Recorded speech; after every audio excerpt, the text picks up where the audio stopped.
Hey, everybody. Happy Labor Day weekend. It is September 6th, Monday night. Me and K-Pro are a little tired. We had a long weekend, but here we are doing it once again. Another Forrest Fenn Treasure Found video. How are you, K-Pro? Today sucked, and I have a little something in here to make sure. Today was a bad day. Nothing search related. Search related. There is no treasure chest. Nothing Forrest Fenn related. But today was not a good day. But I'm now here with you and you and you. And I'm at a Cheers bar, and I walk in, and everybody goes, K-Pro, and I say, hey, everybody. And that's where I'm at right now because I've had a day, and it sucked. Okay, and there it is. K-Pro never wanted to sugarcoat things. So, on today's show, we've got Copper Dan's frame is going to end in 30 minutes. It's currently at $5,245. So we'll keep an eye on that, and we'll also go live in the last 2 or 3 minutes and see if it jumps. Is anybody out there really wants it? The cool part is all of it's going to St. Jude. My pens, look what just happened. Oh, it's just one of them days. Oh my God. One of them days. Oh, and look, I don't have a pencil sharpener. Had a bad day. Got hit by a car. I don't know how it goes. All right. So, but we're going to do another. Let's see the coffee cup, K-Pro. We're going to do another PowerPoint from K-Pro on the Reddit database. And it's got a little something in it. Yeah. Who knows what, everybody? Even I don't know what. So how's everybody doing? Okay. I love what Labor Day. I love what Jeep Girl Jody says is what I always tell my kids when you have a bad day. That means tomorrow's going to be better. And I really can't think of as bad of a day in the last 3 years. Oh, and I want to say happy Fenniversary, Mike. Yesterday was our 3-year anniversary of meeting each other face to face. That's right. In Forrest Fenn's den. Exactly 3 years ago. That was 2018. And here we are 3 years later. Man, how things change. Things always change for the better, for the worse. They always change. And I got to say thank you to K-Pro because she picked up a little comic book collection over the weekend. Or actually, that was Friday morning, right? Yeah. And 12-cent comics, everybody. Some vintage comics. Already got those listed, already bringing the offers in. And then we'll find out what the best offer is and sell them. Here's the funniest part. I did a video because Mike wasn't home. I did a video, put it all together to surprise him. Yeah. And then Dark happened to message me and I was like, video's going to be up soon. Video's going to be up soon. Well, I said exactly how much we paid for it and all of that. And when you're trying to resell, we didn't want to. So I apologize that you guys didn't get to see every single. Yeah. Packer Jack. This is when I turned to Mike and said, can your wife get any better? It was actually fun. I was wheeling and dealing. Not just buying comics, buying 3 short boxes full of 12-cent comics, everybody. I'll have you know. And I was sitting there and he was at work and I was like, he's like, how many of them are 12 cent? I'm like, all of them, except for the couple in the back. And he's like, all of them? Make a bid on all of them. And I said to the lady, can I have all of them? She's like, I don't even know how to price that. And I'm like, can you think about it? Because she had so many people around. They wanted to look through it. I'm like, no. No one's allowed to look through it because I've just bid on all of them. And then I did mess up a little. There was some that were missing a page, like the front page. And I didn't know because this is brand new to me. But I'm learning about comics. I'm that committed to my man. Well, I'm a comic book queen. And thank you, K-Pro, for going. Because I was at work. You know, you miss out. Estate sales, auctions, all these things. You got to be there. And they usually happen during the week at 8 a.m. But I'm at work. And K-Pro went. And what I found out is one of the comics without a cover is actually Avengers #2. So that has value even without a cover. I don't even know what that means, but that sounds awesome. It means it's still worth something. I mean, yeah. Avengers. But anyway, all right. If anybody's interested in what we did get, I'm happy to send you the video. Just let me know. Now, Bobby C is saying Hillary's hunt is solved. Is that the one on Instagram? And I know. I posted it already. Well, no, she did a mini puzzle on Instagram. The book hasn't come out yet, as far as I know. We're still waiting on the 10K book, but okay. Yeah. All right, I think we should jump right in it. So we do have a PowerPoint, right? We're talking about jump up and get. This is Condor 2 on Reddit. We're gonna K-Pro's read through all of it. She's taken these salient points and put them in a PowerPoint, and we're gonna go through it. And then in 30 minutes, somebody remind me in case I forget, is that we're gonna cut over to Dan's eBay auction. See if it jumps. And while you're bringing that up, I do want to do a couple of updates because some people are like, you said this in the chat and this was crazy. I did about a year and a half ago have when Tankersley's name came out. I want to do updates on different interviews that I tried to set up. Ken was going to actually sit down with me and I was going to fly to him and we were going to have an interview. His name got out and people were relentless. So he changed his mind and he has every right to do that. I was very disappointed because we already had it set up. But people were just relentless on him. And he's like, I'm done. This community is awful. And I won't say I disagree with some of the people are just too much. So there was a searcher who asked me week before last if I would reach out to Alan Polt. Alan Polt is the one that did the illustrations. And I did. And I did have a very nice phone conversation. So Alan, I know you're not watching, but I wanted to say thank you. He is not willing to be interviewed. He feels the community has been very challenging with people overstepping with him. We were able to talk for a little bit. He opened up once I told him about the interview. I told him about, I'm not one of those. Some people really have overstepped. I'm just going to leave it at that. Mm-hmm. So unfortunately, I didn't even get to the point of, I wanted to ask him, how he just wasn't even willing to go there. And he was, so he's just shaken. That was too much. He was upset enough, and he did tell me some details. Yeah, I get it. So we don't have that opportunity. So it's just unfortunate. And best kick, no, I don't overstep. I will ask. And if someone says no, then I leave alone. I don't go out of I don't stop. I don't harass. I don't show up at people's doors. I don't do any of that. So, he was lovely. I just wanted to let you guys know I did ask, and that is, not going to be happening, unfortunately. So, what info did they have anyway? I don't know. I was asked. I thought it would be cool to hear about the illustrations and how they were developed, and did Forrest make any changes? And there could have been a whole slew of questions. I don't think it matters a lot at this point. I think it just kind of shows where we're at. Best kick, it is true. And so you can either step back or get out. Sorry, that's just the way it is. And so Alan Polt is the Thrill of the Chase illustrator, for those who don't know, right? Yeah, exactly. And so the search partner, some people have been asking what's the status on the interview. It's just in process is all I'm going to say. And then lastly, I wanted to give a shout out and a thank you. This PowerPoint that you're going to see, I had some missing holes and pieces. I'm not very good at all on the internet. And so I want to say thank you to Vertigo and to Rudy. There was a few pieces that I just couldn't figure out, like I needed the parent original post to understand Jack's post.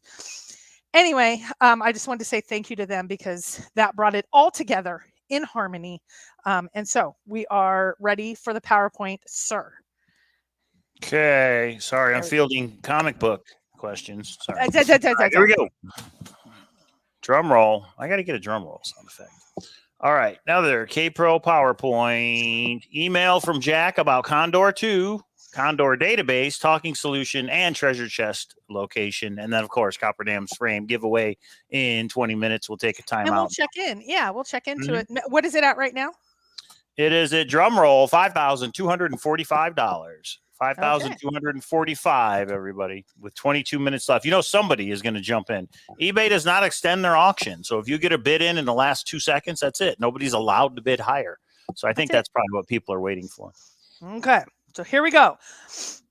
That's all K-Pro, everybody. She does the thumbnails. I'm sorry, there's one other. There's one other. You know what that means, yeah. Vertigo says excellent image choice on the cover page.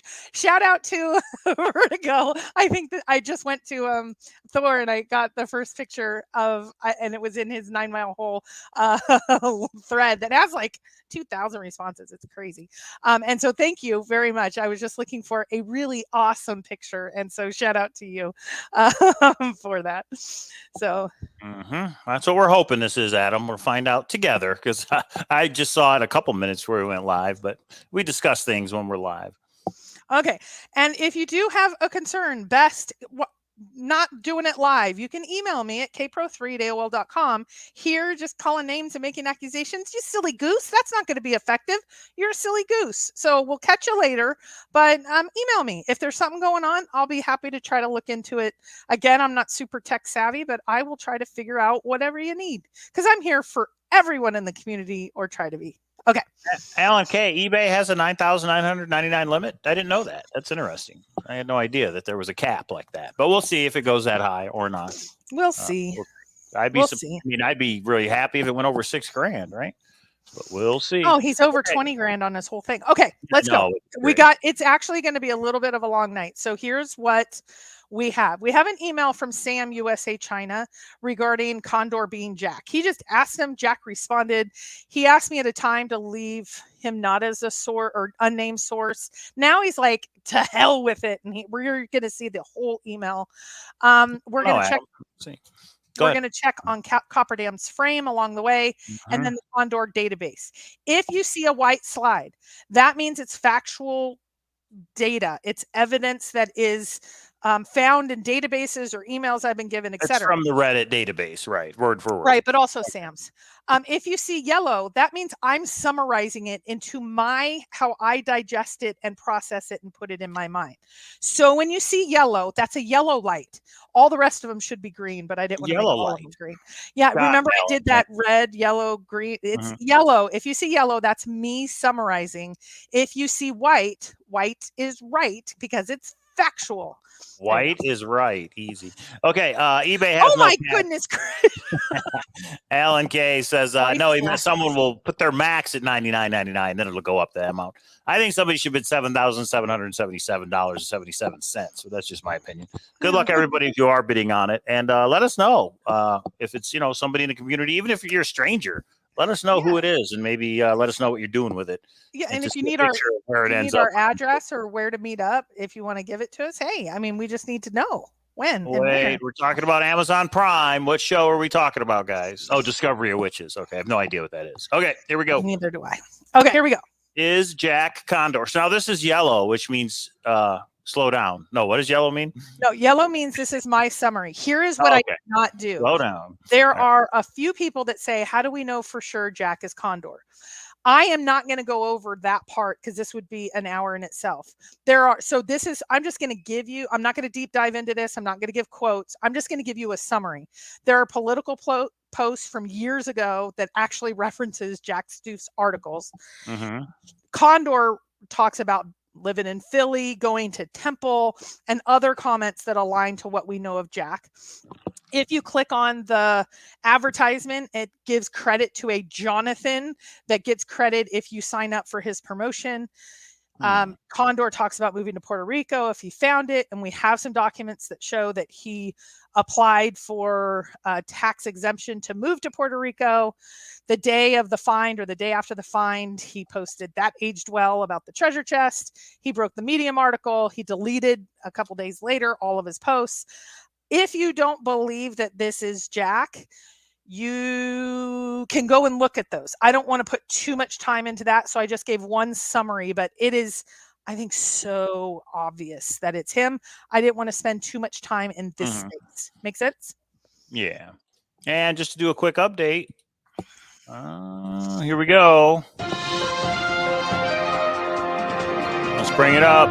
Let's update it. We are up to 5,600, everybody. 5,600. Okay. Good luck if you guys are bidding on it. Back to the PowerPoint. Okay. So let's get that behind us. So we now know Jack is Condor. Condor is Jack. I did take out, I put a blue thread just because Sam is short for something else. I don't know if Sam wants that out. So that's actually to Sam. You guys know him as USA China. He's awesome.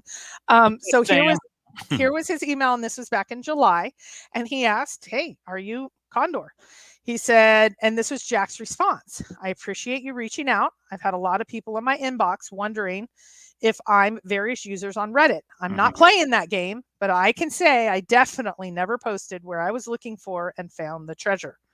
Oh, well, that right there proves he was on Reddit. In other words, he says, I've never posted. To me, that's an admission that he's on Reddit. He's just saying, I never posted where I was looking for and found the treasure. Well, and here's the thing for me.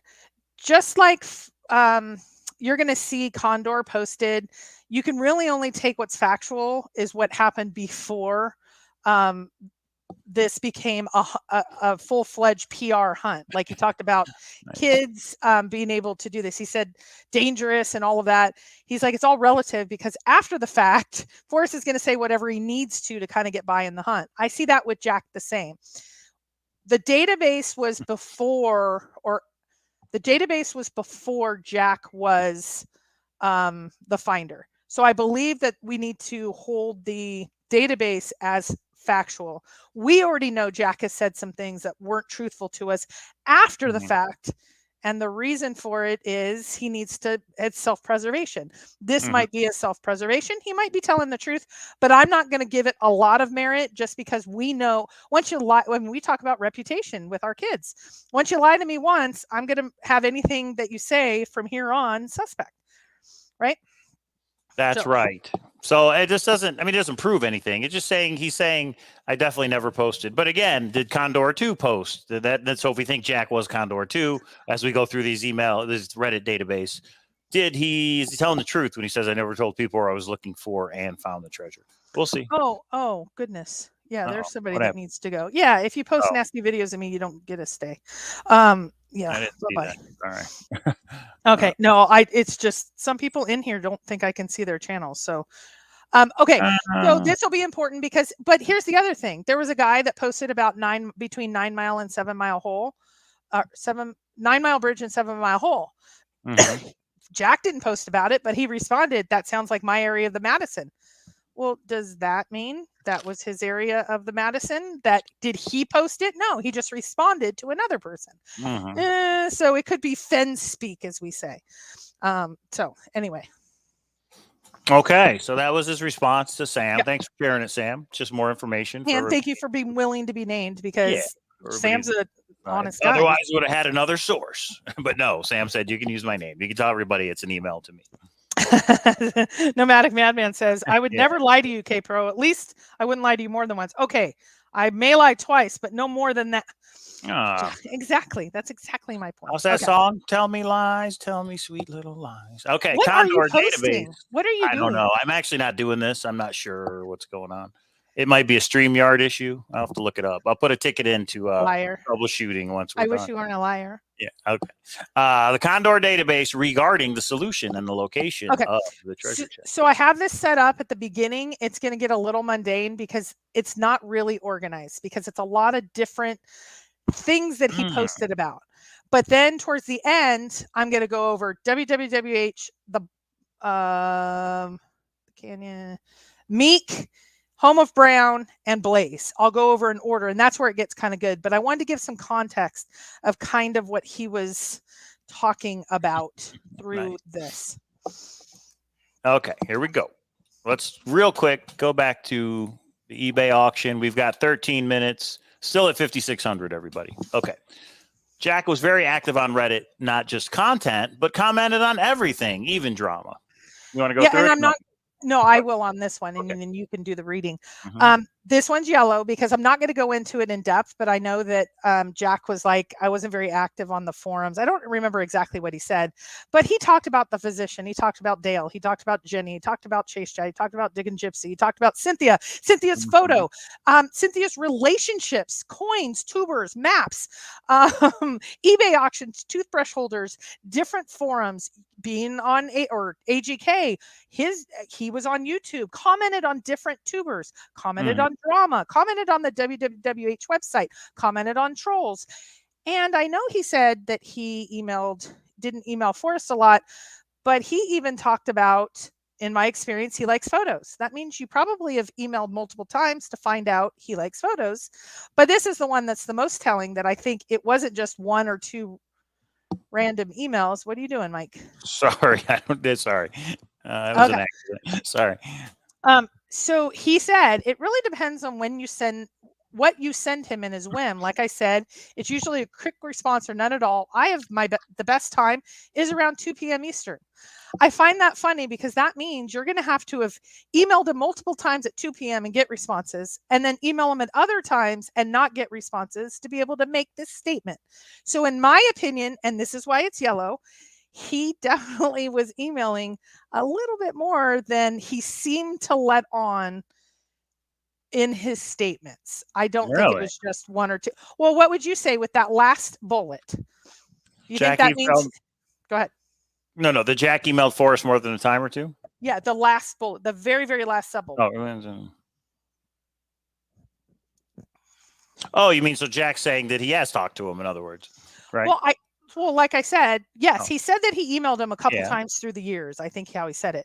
But if you are saying to someone, I have the best luck around 2 p.m., that means you probably have a pretty consistent pattern. It's not just one email at 2 o'clock. You have to have a few to make the basis of that comment, correct? The other thing, yes, I agree with that. And I think, when Forrest says I have no contact, I don't think, Jack didn't use his I'm Jack Stoof email. Forrest doesn't know who he's talking to. He answers 100 emails a day.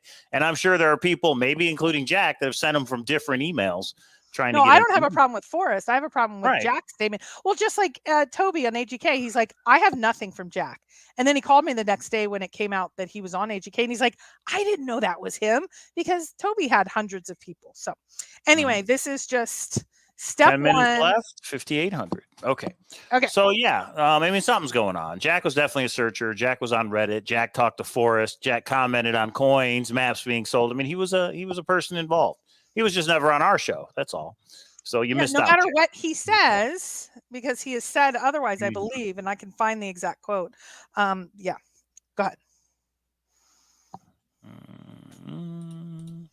Okay, general statements overall. This is from Condor 2 on Reddit. Okay, so we're going to stay very high level. And I'm going to try to theme them, and I tried to go in order. I will tell you a couple of these don't have dates because I forgot to put the date, and then I don't want to go back to the 74 pages and find it. So a couple of them, and there might be a couple typos. The reason I wanted to do it like this is you can actually read it when it's bigger in PowerPoint. So I retyped all of this, and there may be a typo or two. I know I found a typo or two every time. So, okay. So the first is because Mike is Cipher Charlie, whatever we called it. Codebreaker Charlie. Oh, Codebreaker Charlie. That's right. Oh, you're doing something. You're so naughty. For the Codebreaker Charlie, I've taken the Reddit database and put it in Morse code. Naughty boy. So you guys can decode that and figure out what that means. This is Beacon Star. This is Beacon Star written all over it. According to Randy, it doesn't just gibberish. How's it feel, Randy? How's it feel? Okay, sorry. So the first step is I think we need to get out of the way that GPS is dead. The source is a turd and it's over for GPS. Let's see what over the years Condor / Jack / the one that owns the treasure chest says about ciphers and all the crap that you believe in. Go ahead, Mike. And we're ready to read it? Okay. We got 8 minutes. Somebody, when there's a minute left, somebody let us know in the chat. We'll take a pause. We are up to 5,800. Okay, not complicated. This is from Condor 2 on the Reddit database. No ciphers. Fenn has showed zero interest in ciphers and puzzles. This is from April of 2019. That's a great quote. I do actually think that a huge part of this, and possibly 100%, is logic and linear thinking, and not a riddle, really, at all. We clearly have a difference of perspective. 819. The clues are straightforward and in consecutive order. This is from Jack, right? 919. I've never seen him use a double entendre, much less quadruple. I don't think his mind works that way. October of 19. He says it's just straightforward, and the poem is straightforward, and he is not playing any games. 1119. But I would just say this in response: the GPS coordinates of DeLacy Creek are how far from Madison Junction? I'll say within an hour. Within a half an hour, like close. Like driving, like you can go from one place to another, and that's coincidence. I mean, and it could be. I'm very open to the possibility that is a coincidence. But wow, what a coincidence! That it just happens to lead there. It's over. It's not over. Nothing's over. But I'm just saying, it just seems something. You can't handle the truth. Okay. What a coincidence. Let's keep going. And some people say New Mexico, no matter what you say, because of the coincidence of whatever. I know. And so do you. All right. 5,800. Oh, Trey, I'm going to have to rethink what I have said. I do not believe. What? Well, I do not believe. After this, I will. Jack, I'm going to tell you I'm sorry because I had a theory that you actually saw it in April of 2019 and left it for a year. After this PowerPoint, I don't believe that because Jack taught me you hold on to something until you have evidence factually to go a different direction or rule it out. I did that, Trey. I'll say apology to Jack, whatever. But I will say when I'm wrong. I will apologize to Jack if I ever meet him in person. Super chat from Packer Jack, different Jack, better Jack, Packer Jack. For $4.99 says Jack actually wrote the solve in the back of the Copper Dan map, but you'll need lemon juice and multicolored specs. Bid it up, and maybe your last name has to be Gates. We'll see. It is currently at 5,800 with 6 minutes to go. Will we break 6,000? We'll see. Okay, so this confirmed 100%. GPS is dead. Okay, go ahead. According to Condor 2. Okay. Who is Jack? And Jack is Condor. Condor is Jack. The place is personal to him. I think Forrest has said that, right? Okay. I believe I identified some key slip-ups. We need to figure them out. 11-18. What are those slip-ups? That's what I want to know. He is not interested. His spot is deeply personal to him. He's not going to bring someone else's religion into it. Oh, religion, people. This just shot you down. Religion is out of the solve. This is it. And GPS, according to K-Pro. If the spot is so special to him and he has had no barriers to travel in his life, do you really think he's only gone there 2 or 3 times? Didn't Forrest say, man, Forrest said he had never been back, but how many times had he been there? I can't remember. I don't know. I got to go revisit. Now that I've done this, and thank you, Indy is the one that actually made me think I have to go through this and do this exercise. Because, I need to now go back to some of these quotes. Keep going. What's up, David? I think the goal is to find out what the terms mean to him. That's true. Find out what the terms mean to Forrest. I get that. Yeah. Maps.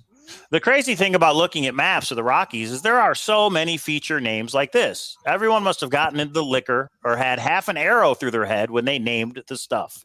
I think if it was as simple as matching poem words to euphemistic land features, though, it would have been found long ago. Simply too many people looking at many maps over too many years. Hang on, Capro. Hold that up.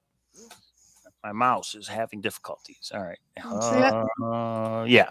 Yellowstone place name. Okay. So Jack's saying that's not the way. It's not that easy. Is that what he just said? Well, he's saying it's not ever like there's not 9 clues on the map. There's some of them that aren't. You're going to need to know the history. And he said this book helped him out.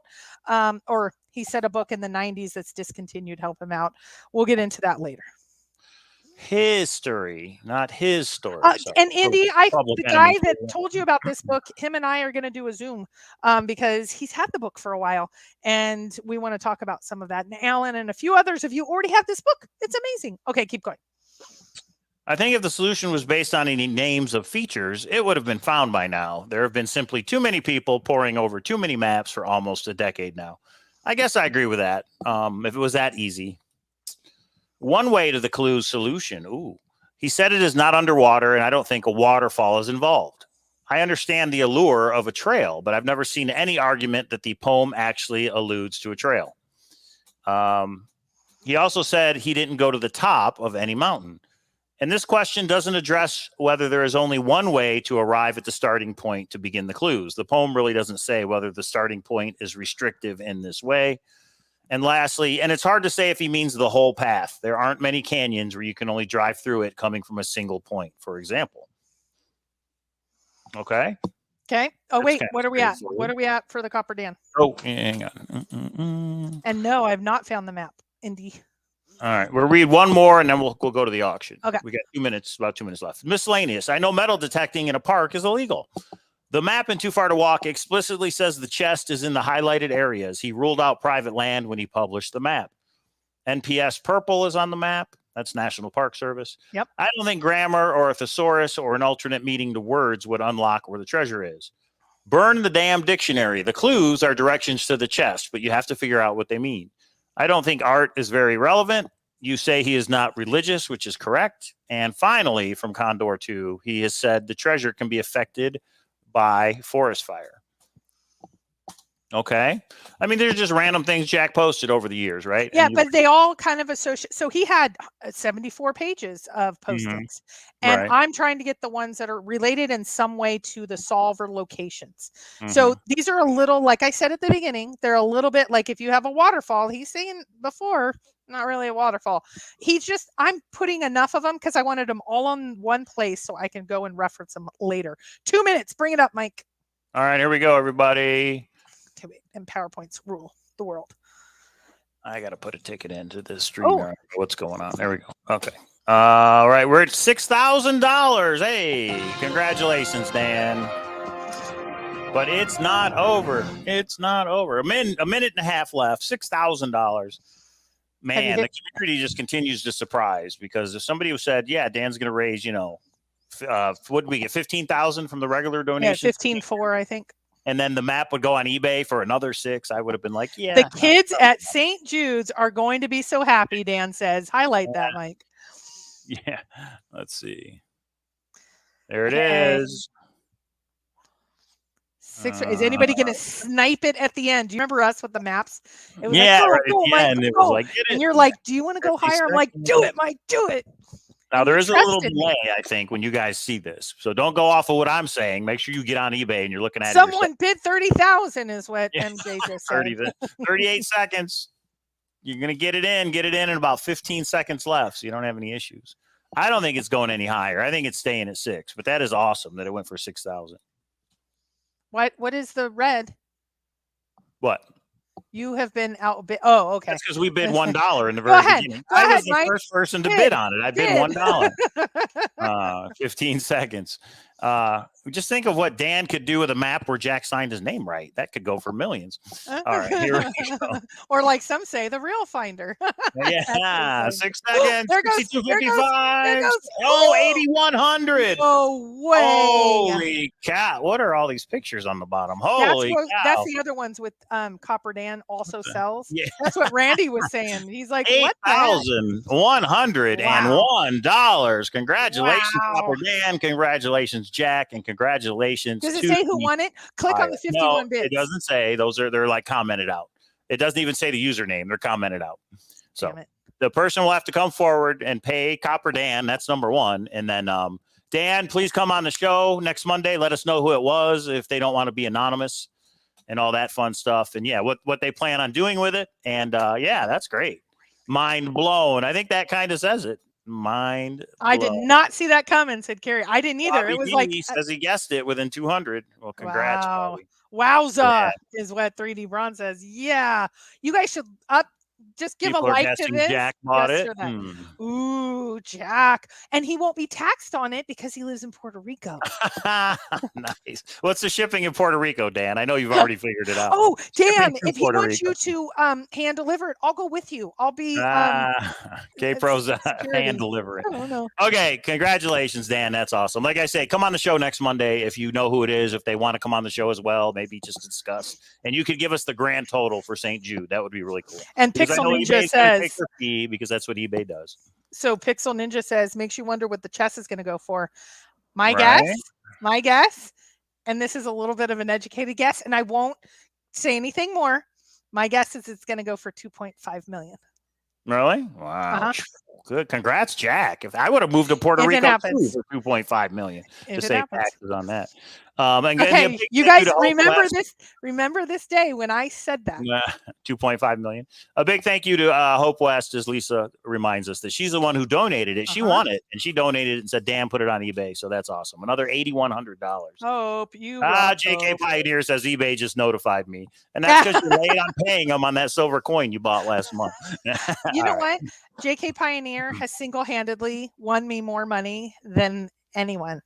Our wedding gift of the little silver coin. Right, the silver dollars. Wait. Let me show you. No, he gave us this. Or he gave me this. He gave you an alien one. The frog. Yeah. This has won me more. Whoa, there you go. More. Yeah, good luck. I won another tournament, maybe. And I'll just say, not going to say what won it, but let us know, Dan, if you can tell us who won it, if you're okay with it. If they're willing. Okay. Here we go. Let's get back to the PowerPoint. Let's get back to business, people. Okay, clues in general. Keep in mind, he also said most of the things the clues refer to existed when he was a child. I don't know if that is just a slight understatement, but I've always thought that could mean everything but the blaze existed, especially if Forrest made the blaze, which is what made the blaze. That's kind of confirmed, carved into a pumpkin. Clearly presented all of the clues straightforwardly and in consecutive order. You should start the first clue and follow the others in consecutively to the treasure. Hints in the book are not that organized. What evidence do you have that that's where he spent most of his time fishing? It barely or barely shows up at all in his writings, a place in New Mexico. So, yeah. It's kind of interesting that he's responding to people that talk about fishing. That's important later. Please provide the frame winner my mailing address. That's right, 3D Bronze. They may send it to you. I'll fight you over this one. Hey, whoever wins it, they want to send it to us. We'll do a treasure hunt for it. But anyway. Okay, miscellaneous, MISC. Now, I am not saying there are 0 hints in the scrapbooks. He needs a place to stick 1 or 2 to adjust the search if it's a little too hard. But I think it's a fundamental misread of his personality and his writing and his behavior to think he constantly is hinting at something. If you are walking many miles from your car, you are wrong. He said he didn't go that far. I agree with that one. I don't care how much in shape he was. Forrest isn't running a marathon. Stop obsessing over the poem. He has given us a ton of other information. The poem is not that deep. Oh, that's interesting. Poem purists got a little right there. They don't like that one. He keeps using the word found, which makes me think of foundries. So it must have something to do with that. Remember, Fenn once owned a foundry. The hint links up with the hints in Scrapbook 13, 44, 54. Those could be Fibonacci numbers. I'm not sure. 57, 71, 103, 110, 122, 135, 145, 178, 179, 188. And he said that in 9 of 19. Okay, wait. I need to stop for a second because Nomadic Madman brings up an interesting point. In our interview, Douglas said it would help if you were one of Forrest fishing buddies. Do you remember that? Yeah, I think so. Oh, and Douglas said that. Yeah. So Douglas was alluding that, it has something to do with fishing or a fishing hole or a fishing spot, etc. Right. And that last one about the scrapbooks in the foundry, I would like you to message that to one of your buddies, friends, really wonderful people, and see if they're willing to make a comment about that. Maybe they should make a comment about that. Like, I hear what you're saying. All right. Yeah, maybe they will, and maybe are you picking up what I'm throwing down? Right. All right. I hear you. Those scrapbooks lead to the F carved in the trees. There you go. Boom. Okay. I actually think. I haven't looked at the scrap. Well, you'll see. No, let's just keep going. Okay. General. My guess is he's saying there hasn't been a single person with all the clues. Not that there's a single person with all the clues in the wrong order. Some people may have figured out the first few clues, and some may have figured out some later clues in isolation that aren't strictly site specific. In other words, this means a waterfall. But nobody has put the whole thing together. I guess I could agree with that. So that's related to the quote of nobody has given me the quotes or the clues in the correct order. And this is actually shows a lot of how he thinks. He's saying, what if it was 2 people? And that's actually quite brilliant. Jack, I just called you brilliant. It was the first time for everything. I would spend this time driving around places he's actually been, so you can get a lay of the land and help you come up with the ideas for the future. I have been there too. Cabin Creek. Gotcha. Not a bad idea. Sounds like Ojo Caliente. Okay, stop for a second. Hit the breaking news button. Get ready, everybody. And Ben, you may or may not agree. This is why Hell's Half Acre. I believe that we know he was at Baker's Hole, and I know of a couple of other spots. I believe he was so frustrated in April of 2019. He checked his location. Then he went to Hell's Half Acre because of the long drive home, because of the Skippy. I mean, look what Indy said that one night. We're like, pick a random spot. And she's like, okay, Hell's Half Acre. And we died. It was important. He went there. He went to Baker's Hole. He went to Ojo Caliente. He went to Watkins Creek. He went to a few other places I'm not going to talk about because I can't source it and you guys are going to freak out. But I know Hell's Half Acre was specifically, we know he was there. This is why I think. Tell me what you think of that, Ben, Treasure Warriors. That's what I think. You're saying because Forrest was there and he's going to places Forrest went to, or no? Did I misunderstand? Yeah, that quote that you just read said, go to places that he's already said on AGK. Go to places that Forrest talks about in the book. I think he went to Hell's Half Acre because when he got frustrated with his spot and didn't find it, he then went to Hell's Half Acre, not because it was beautiful where Forrest wanted to die, because it's hell. It was actually, that was one of the places that he went to and nothing more. I mean, yeah, I got it. I guess a lot of people had the opposite thought. I think a lot of people thought Forrest would never put the actual location in the throw of the chase, but what if he did? What if he actually straight up said it? It like went the other way. So yeah, it's interesting. All right, let's go back. This chat room makes me laugh after tonight. Okay, go ahead. Findings the rare interviews and connecting things he says to things he said elsewhere. Others prefer to ignore interviews and articles and stick to arguing about the carefully worded stuff he has presented to us on a silver platter. So Jack looked at the extraneous stuff at the interviews. Right. And there's actually another quote that he says, this is what I do. I collect rare interviews. And he talked about Lucky Love did it and a few others. And I think Lucky Love was from where he was. I wonder if he was Lucky Love. Anyway, I find it fascinating that this is his strategy from the beginning. Don't use, I'm not going to focus on scrapbooks. I'm not going to focus on carefully worded things. I'm going to collect rare interviews. Okay. Stories in the thrill of the chase. I've certainly cross-checked some of the stories originally published in the West Yellowstone News and gone line by line to see the edits. I don't see him changing facts. Is there a chance he decided to change how he describes the situation in the book edition in a way that amounts to a hint? Absolutely. Boom. Boom. This is huge. Okay, go ahead. He says absolutely. The last drawing in the book, the only one that has not apparent connection to the text, shows Fenn in what appears to be waders. As Fenn writes earlier in the book, occasionally it's wise for the fox to dress like the hound. Is that the one where all the trees are cut down and the guy's standing there? Yes, the one that Forrest told Joe Lewicki was the most important illustration of the entire book. Do you remember that? Do you remember that? Yeah. And I thought he said it was his little thing about how we're ruining the forest and stuff. He said it's due to conservation, but maybe it was due to waders because Forrest never gets a hint, dip your toe in it. He never says it flat out, but it was for a different reason. I just can't believe Forrest did a treasure hunt where he actually had to wade through water. I mean, he didn't think there would be issues with that. The knuckleheads running out there and, but hey, if that's a secret spot, he had to make it work. Well, right. He probably thought people, well, never mind. I won't go there. Okay, now Indy brings up a good point, but I want to make a point to her point. She says, I have another email from Jack where he says he found hits and comparisons to new and old TTOTC stories. Anything from June 6th on is suspect, but interesting that he confirmed it. Anything previous, I think we can take a little bit more as gospel or a little bit more as fact. Yes. He could be doing shenanigans to cover his tushy. There's no tushy covering beforehand for the most part. I might have a caveat or two for that, but I'm trying to rule out confirmation bias. So I agree with you. It's awesome, but keep going. And shout out. Well, at the end of this, I want to do a shout out to Rudy Green. Go. But I want you to read the rest of these first. Unlike other stories in the book, he is reprinted from somewhere else or elsewhere. This chapter is almost completely unedited from its original form, as if he copy and pasted it, changing a word or two at the beginning, then got bored of it and just left it as is.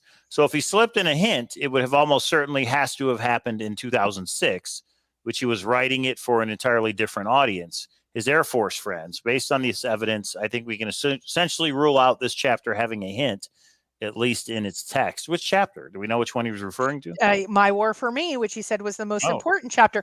I want to do an entire show basically putting a synopsis on Rudy's work. I started doing this and I said, does anybody have these? And they're like, Rudy has every single one already compared. And I went, oh, dang. So that's where I'm doing a shout out to Rudy. People sent me the PDFs and I was like, so he's already super shared. Good for him.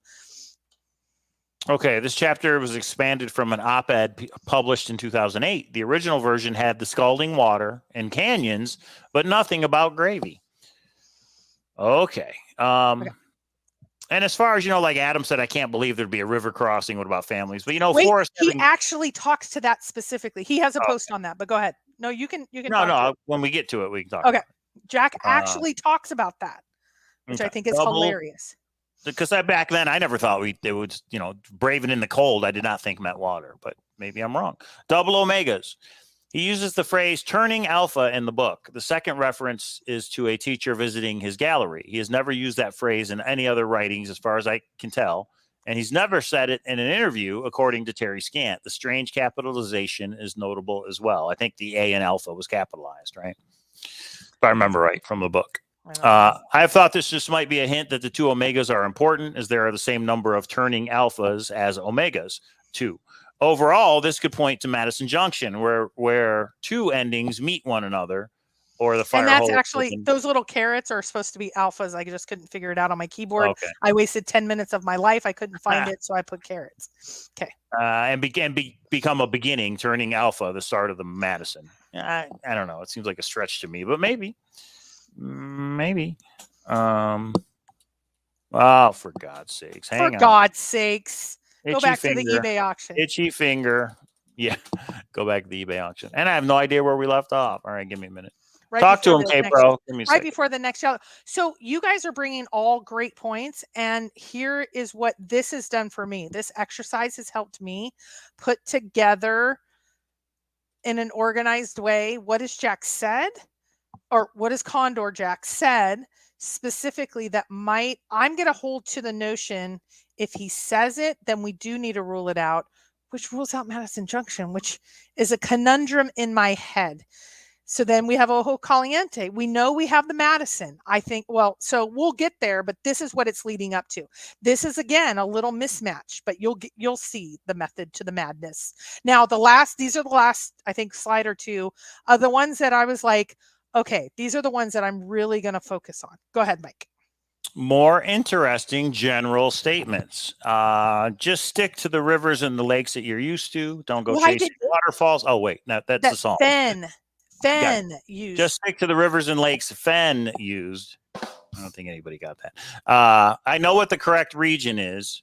Oh, interesting. Condor saying, I know what the correct region is, back in June of 2019. Yes. And was it June of 2020 that he found it, a year later, right? Right. Okay. After the April trip. Yeah, I know what the correct region is, and we have looked a couple of other places there that fit many elements as recon, with the idea that there could be elements. They're only possible to be seen boots on the ground that could fit. Only to go through the motions and get the feeling of going to a place that doesn't fit every single element perfectly. This gave me additional confidence in my location. Whether I or anyone sans future technology will ever be able to find it is an open question. But at this point in my research, there's just too much circumstantial evidence pointing to me location to look anywhere V's.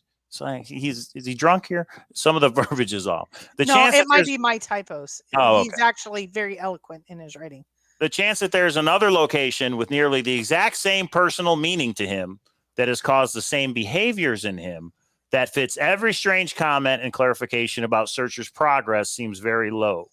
Well, all I can say is other searchers have said the same thing about New Mexico and Wyoming and everything else. What in the world? We got the $50 super chat from Copper Dan. A huge thank you to the whole Fenn community for all of your donations and the bids for the map. It has been an amazing journey for me. This all started with an idea to give the community some fun and turned into something so amazing. And Copper Dan, I'll answer the question. Did I do good, Daddy? Yes, in fact, Copper Dan, you did do good. Good job. But wait, we got to give it a little bit different. Yeah. We love you, Copper Dan. Yeah, that's right. So it's a great community. You know, we rib Jack, and there are some crazy people. There's the 7%ers and all that. But overall, the Thrill of the Chase community is pretty awesome that they can come together for Jamie Jordan, that they came together for St. Jude, that they come together for Fenbury and for the function in the Junction and World Series of Fenn and all that other stuff. So pretty much here's something that anything we put our mind to, we can take care of, except find the treasure chest. Go ahead. Thank you, Copper Dan. You are wonderful. And I think if Jack has some more, if he focuses less on the 7% and more on the 93, and then maybe some of us that are irritating in the 93, maybe he's going to come back around. I hear he might be talking to some people, which is kind of exciting. What's that? We'll talk about that later. Let's focus. You're in class, mister. Get the PowerPoint going. Oh, time to journey to the bighorns. Hear me all and listen good. Okay, I don't know what that means. All right, here we go. Yeah, rivers and lakes. I don't like the lakes because that takes us to interesting. But it's interesting that he had a region locked down by 6 of 19, and I think it was Nomad Madman said, "What the hell does region mean?" In my opinion, I think that meant the Madison. Because because he talks about that later. Oh, now we got the PP PowerPoint. I mean, the yellow, which means slow down, right? Which okay, means, no, that means, okay, so all of that Mike just read, I think Jack was very involved in the forums and emailed Forrest a lot. The poem was simple, no codes, straightforward. The turd source is dead to us. There is no codes in ciphers or GPS or homophones or hemoglobins. There's none of that stuff. Or is there? Okay, sorry. Not all the, oh my God, PP PowerPoint.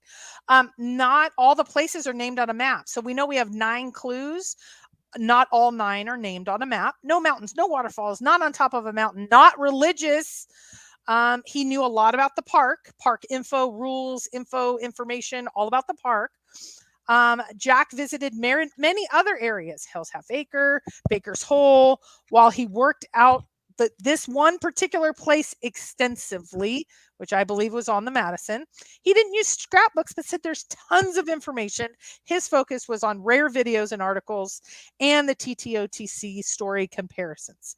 You may have other highlights in your mind. This is the last, 40 minutes. This is what I've surmised. So this summarizes the previous section. Go ahead, Mike. Next. Okay. You just gave a synopsis of what we're doing here, right? Okay. Of the last, Specifics to the poem. WWWH. Plenty of people of WWWH near Madison Junction. So if that's the true one. Say have. Okay. Plenty of people have WWH near Madison Junction. So if that's the true one, it wouldn't be unusual for people to pass by it. Forrest says you won't know you have the right WWWH until you have the chest anyway. So there's nothing self-confirming about it. Okay. I'm not sure what the point was there from him, but okay. Fenn has said many have solved the first 2 clues. There's nothing special about WWH. Oh, that was his point. If you come up with a WWWH and Google it, and there's no discussion about it on a Fenn forum or blog, it's incorrect. Wow. So Jack went the other way. Instead of saying WWH is some place that one of a kind, you'll know it when you get it. He's like, no, it's just everybody's talking about. Oh, he's going to go so far as to say it doesn't even matter. He's like, it doesn't even matter. That's not how I solved it. That's not how I did it. I don't even care about WWW. It's crazy. Go ahead. Where Warm Waters Halt is a specific point when you when you search a specific search on Google Maps at a specific time is far too arbitrary and time limited. Odds are decent that wasn't even the spot coming up for that search in 2010. So I guess they're saying when you look on Google Maps, it's too arbitrary and time limited. I never liked the Google Maps. Like, look, it's Forrest's hat and a tree. I don't like any of that stuff. Yeah. I think someone who only has the poem and a map can only solve the first 2 clues, though, as that's what the little girl in India has. You got to get the book. Oh, that's interesting. Yeah. You know what? He says it a couple different ways. He basically says WWWH and Canyon you can find on the map, but Home of Brown is something special to Forrest. And if you don't have the book, you could never figure it out. That's why the little girl in India couldn't get past the first 2 clues, which he kind of says here, but you'll see in Home of Brown, he'll say it in a different way. Kind of interesting. Backyard Barbecue says The Thrill of the Chase came out January of 2010. I actually thought it was October of 2010. Do I have that wrong? I thought Forrest October was the book launch. Yeah, and I thought that's when it came out, was the book launch. Yeah. I didn't think you could order it before then. So Barbecue, I'm just clarifying, this is what I believe, verify it for yourself, but I thought Forrest intimated that he hid it, and according to Douglas Preston, I thought we figured out it was hidden in August of 2010, and the book launch was in October. But I could be wrong. That's what I remember. Something like that. Something like that. Oh, more WWH. Oh, we have several. Thumbs up for PP PowerPoint, everybody. Personally, I spend little time with a map, and I've worked forwards and backwards through clues. That's interesting. You worked little time with a map. I know Forrest says WWH is where you have to start, probably because getting it down to a relatively small area is important. And most people are searching hundreds of miles away from the real spot. But I believe there's a way to do that without a definitive Where Warm Waters Halt. And per his comments, quite a lot of people have solved the first 2 clues, so the correct Where Warm Waters Halt has probably been discussed publicly before, and good options should be apparent when you limit the area. See, this is like total opposite of what I was thinking. There were a lot of people were thinking the entire time. That he's like, everybody knew it was Madison Junction or Up up until I read this database. That's why I'm excited about the show. And I don't care how much time I need to put in. Once I read things like that, I go, this was different than I thought. This is different than I thought. This is different than I thought. So, okay, keep going. I wouldn't say it's a complete guessing game. He has said certainly more than several have it. The universe of where warm waters halt interpretation is finite, and it sounds like the correct one is relatively common. You should be able to Google yours and find someone speculating if it's where warm waters halt. If you can't find it on Google, it's wrong. There's no reason to try to reinvent the wheel on where warm waters halt at this point. Consider Fenn and consider the words in that line and perhaps the hint in the book and find the best fit. Yeah, that's interesting. He went the other way and said it's commonly talked about. Yeah, that is interesting. Finding where warm waters halt for him, there's only one answer. The book should have a hint. And keep in mind, the right where warm waters halt has obviously been proposed on the internet before because Fenn says it's relatively common. Certainly more than several figured it out. That could be Ojo Caliente, river bathing. Oh, there's two, Madison Junction and Ojo Caliente. I swam in Ojo Caliente. I've been to Madison Junction. Yeah, this is much more simple, like Forrest said. Yep.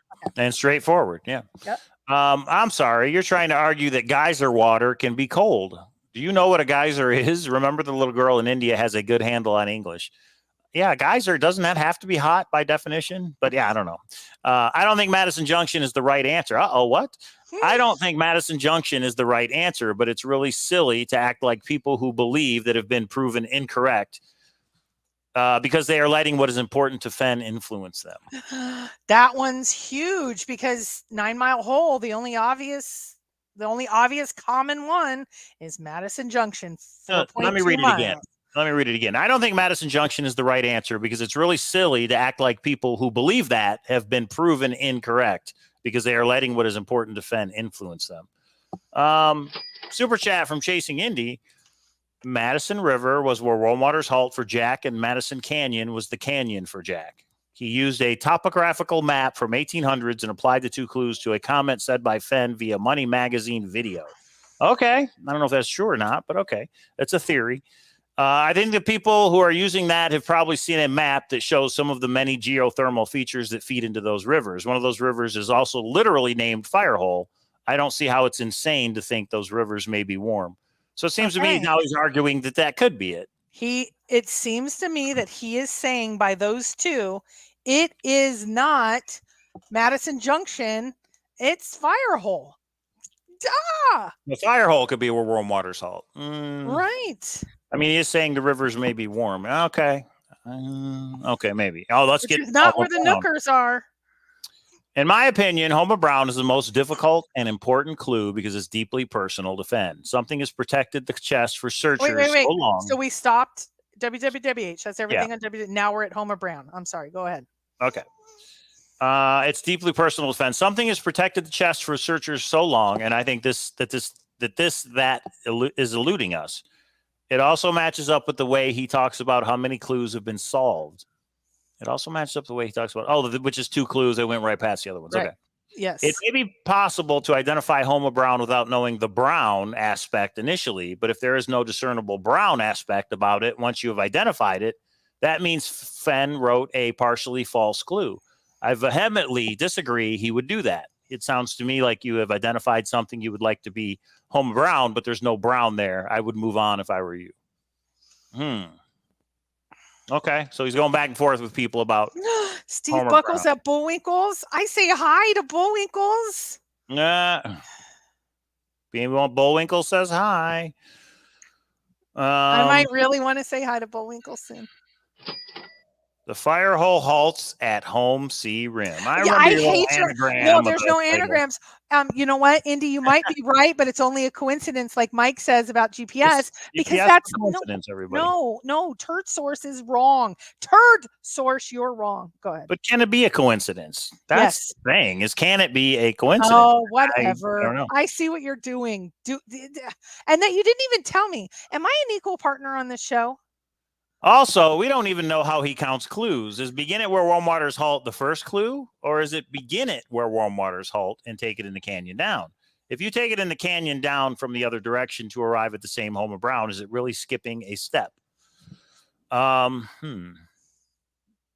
see what he's saying. Is warm waters and the canyon, the first clue, were separated. I once thought Homer Brown could refer to the forest itself, Brown being Kootenai Brown. I have no idea who that is. Do you? No. Okay. Why is Brown capitalized? And also treasure and novice. Treasure and novice. Where's novice? Treasure and novice capitalized at? It's referring to the previous one. He emphasizes that Brown is important. Gotcha. Okay, meek and brave. Okay, I'm going to let you do this. I'll be right back. But meek and brave are important, and talks about the family aspect. It talks about why you have to wade through. Okay, go ahead. Certainly people have brought it up, the viable idea of a barrier in reference to the 200, 500 quotes. If Forrest himself brought this up, we would literally be talking about it all the time. We did get some super chats. Golden Frog with the $1.99 super chat. No message, just saying hi and showing some support. Chasing Indy, excuse me. Fenn said the poem didn't have anagrams. Excuse me. Book title is Aberration, Living on the Edge. That helps with the clues. Team Madison, there it is. Thank you for the super chats, everybody. And thank you for thumbs up. We got 21 thumbs up. Can we get 8,000 thumbs up? There is some kind of barrier. Okay, we read that. Oh, no, there's some kind of barrier there people do not want to go past. The poem is literally egging you on with the meek and brave comments, and we shouldn't ignore the poem just because he knew exactly where to go at the right time of year. And it wasn't dangerous for him with lots of experience there. All right, Tony, same to you. Not dangerous per se, but something people would have to be brave and not meek to attempt. The words in the poem have to mean something. The terrain is going to test you in some way and make you think it might be dangerous because you've never been there before in something.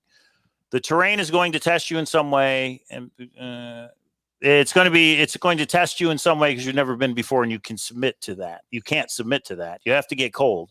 And being in a place people wouldn't normally go is part of why it's safe from being stumbled upon. I guess I agree with all that. I mean, the poem says you have to be, there's no place for the meek. You know, you're going to be brave and in the wood. You're going to be cold. I guess I agree with all that. Be careful with that. The hunt made for kids and families BS logic. That's a post hoc explanation that doesn't appear in the book, but shows up when he's marketing the hunt in media interviews. That's interesting. I don't think he intended the hunt to be dangerous per se, but the poem requires you to account for the location being no place for the meek and requiring bravery. I guess I agree with that. Would you like to present evidence against wading? I'd love to see it. If I could rule it out, that would be great. So, I mean, back then, I didn't think you had to go into water. When we talked about it in our shows and our marathons, and I'm like, nah, you don't have to go through water. But do you remember when Sean from Flipside asked Forrest, do you not have to get into water? Can you confirm that? And he wouldn't. Logically, that means the reason that he wouldn't. Yeah. And he could never come out and say, yeah, right. You can. Yeah, right. Exactly. Right. The last drawing in the book, the only one that has no apparent connection to the text, shows Fenn and what appeared to be waders.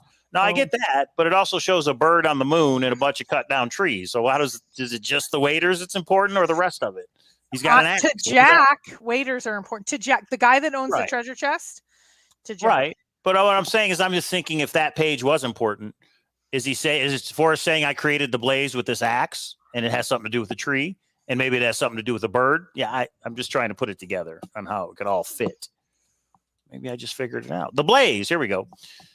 He also literally says that further up the article, if I've got 2 days to live, take me under a tall pine tree out in the forest, leave me a bottle of water and go on back to town. Hard not to wonder if that's what we're looking for. Yeah, a tall pine tree where he carved the blaze. I want to give one little caveat. The blaze, keep in mind the years because it really gets intense by 2020. So see how he is working this out.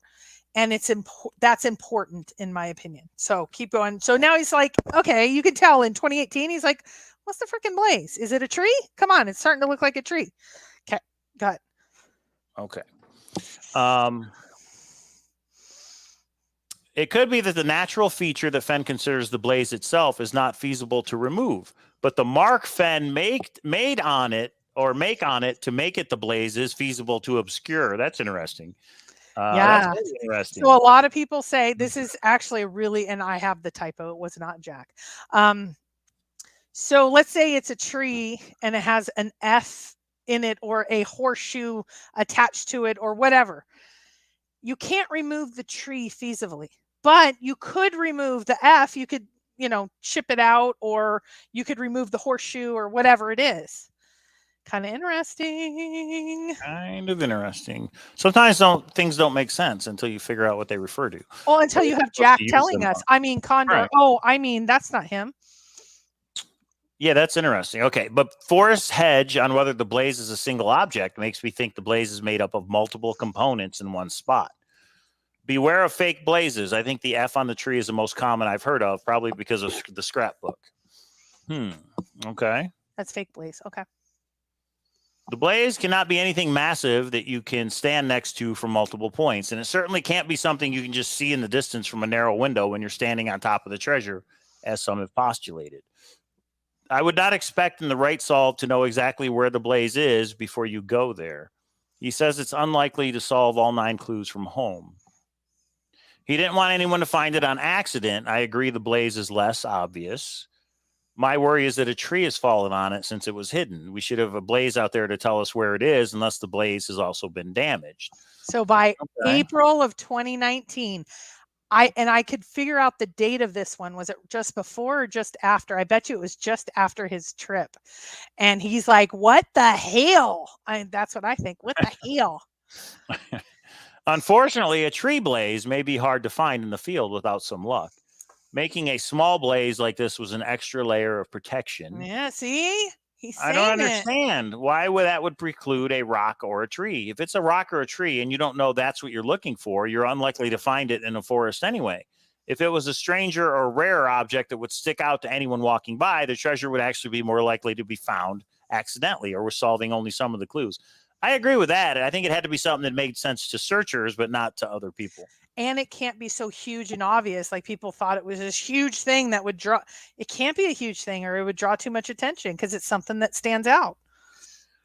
That's true. Mike Nealon says, "Wouldn't a blaze face a direction?" Forrest said it had no direction. What if it was a tree? Well, that faces a direction though. Like, but wait, did you see Ben's tree at the bottom? It had about a 12-inch black char all the way around the bottom of it. It didn't face any direction. Oh, so if the blaze went all the way around the tree, then that's interesting. When he says I didn't take a radial off it, maybe it doesn't face any directions. Right. Okay. Or what I was thinking is of a tree stump. What if he carved something in his tree stump that when you walk by, you see it? It's like waist level or something. Do you see the conundrums we're in? But it's helped. I think this has helped say it can't be something huge. I always thought it was something huge. I thought it was, well, I won't go into me. Keep going, Mike. Wait a minute. Yeah, it's true. Uncle Titus points out, I'm going to sign off. Tomorrow marks a year since Forrest passed, and we want to talk about Jack. It didn't even occur to me that tomorrow is the 1 year since he passed away, right? The day after Labor Day? Or was it Labor Day? Was it today? No, I don't think I would have seen it more on the blogs. Yeah, so that's true. Tomorrow is 1 year, so. Okay, point taken, Uncle Titus, point taken. Thinking you can look quickly down a huge geological formation and know precisely where the treasure obviously is doesn't make any sense unless you somehow get into a spot where your view is very, very restricted, and the poem shows no evidence of that. Any non-geologic object large and impressive enough to show up and catch your attention on Google Earth is unlikely to avoid the curiosity of passerbys or people who have not solved the whole poem, and thus would be way too risky for a man trying to avoid the treasure being stumbled upon. Finding the blaze on Google Earth has never made any logical sense and has been explicitly ruled out by Fenn, but wishful thinking is a powerful drug. I totally agree with that, 100%. The blaze is about that big, in my opinion. Like, maybe the size of a hubcap. It's a tree. Whatever. No, but it's a tree. It's not a huge rock formation. I had, what was it? Tough Cliff. Right. I thought it was, and you went down, and I searched the bottom of Tough Cliff for, it was the only, God, I won't even go back there. It might be obvious to you, to somebody who went boots on the ground and had solves in that area. This was not a Captain Obvious to me. It totally makes sense now how Jack says it so eloquently. He's exactly right. Hence, he has a treasure chest. If you are a wise searcher, you will know the importance of the blaze when you recognize it. And this is interesting. How did you set up a grid? So now he's starting to talk about gridding in late 2019 after his last boots on the ground.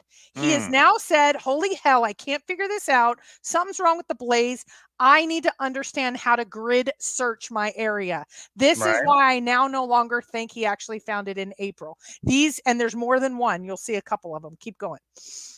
Okay, maybe you need to accept that the blaze may not have been on something as permanent as you hope. He says the thing the clues refer to might still exist in 100 years. Might. But how did you make a grid? String and stakes in the ground, or was it just in your head? Yes. If the blaze is a tree that gets destroyed by nature, that makes it more likely to last 1,000 years, not less. Not less.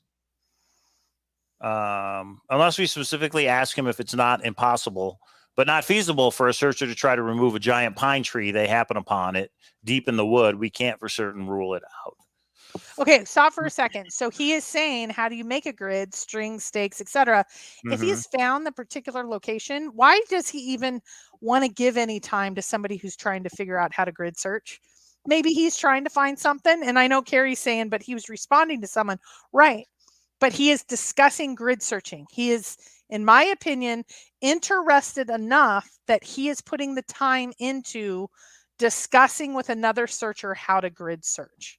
There you go. Okay. There you have it. So you no longer think he found it in April. He did find it in June. It kind of went down the way he says it did. Evidence is starting to say he didn't have it in October after his October trip. Yeah.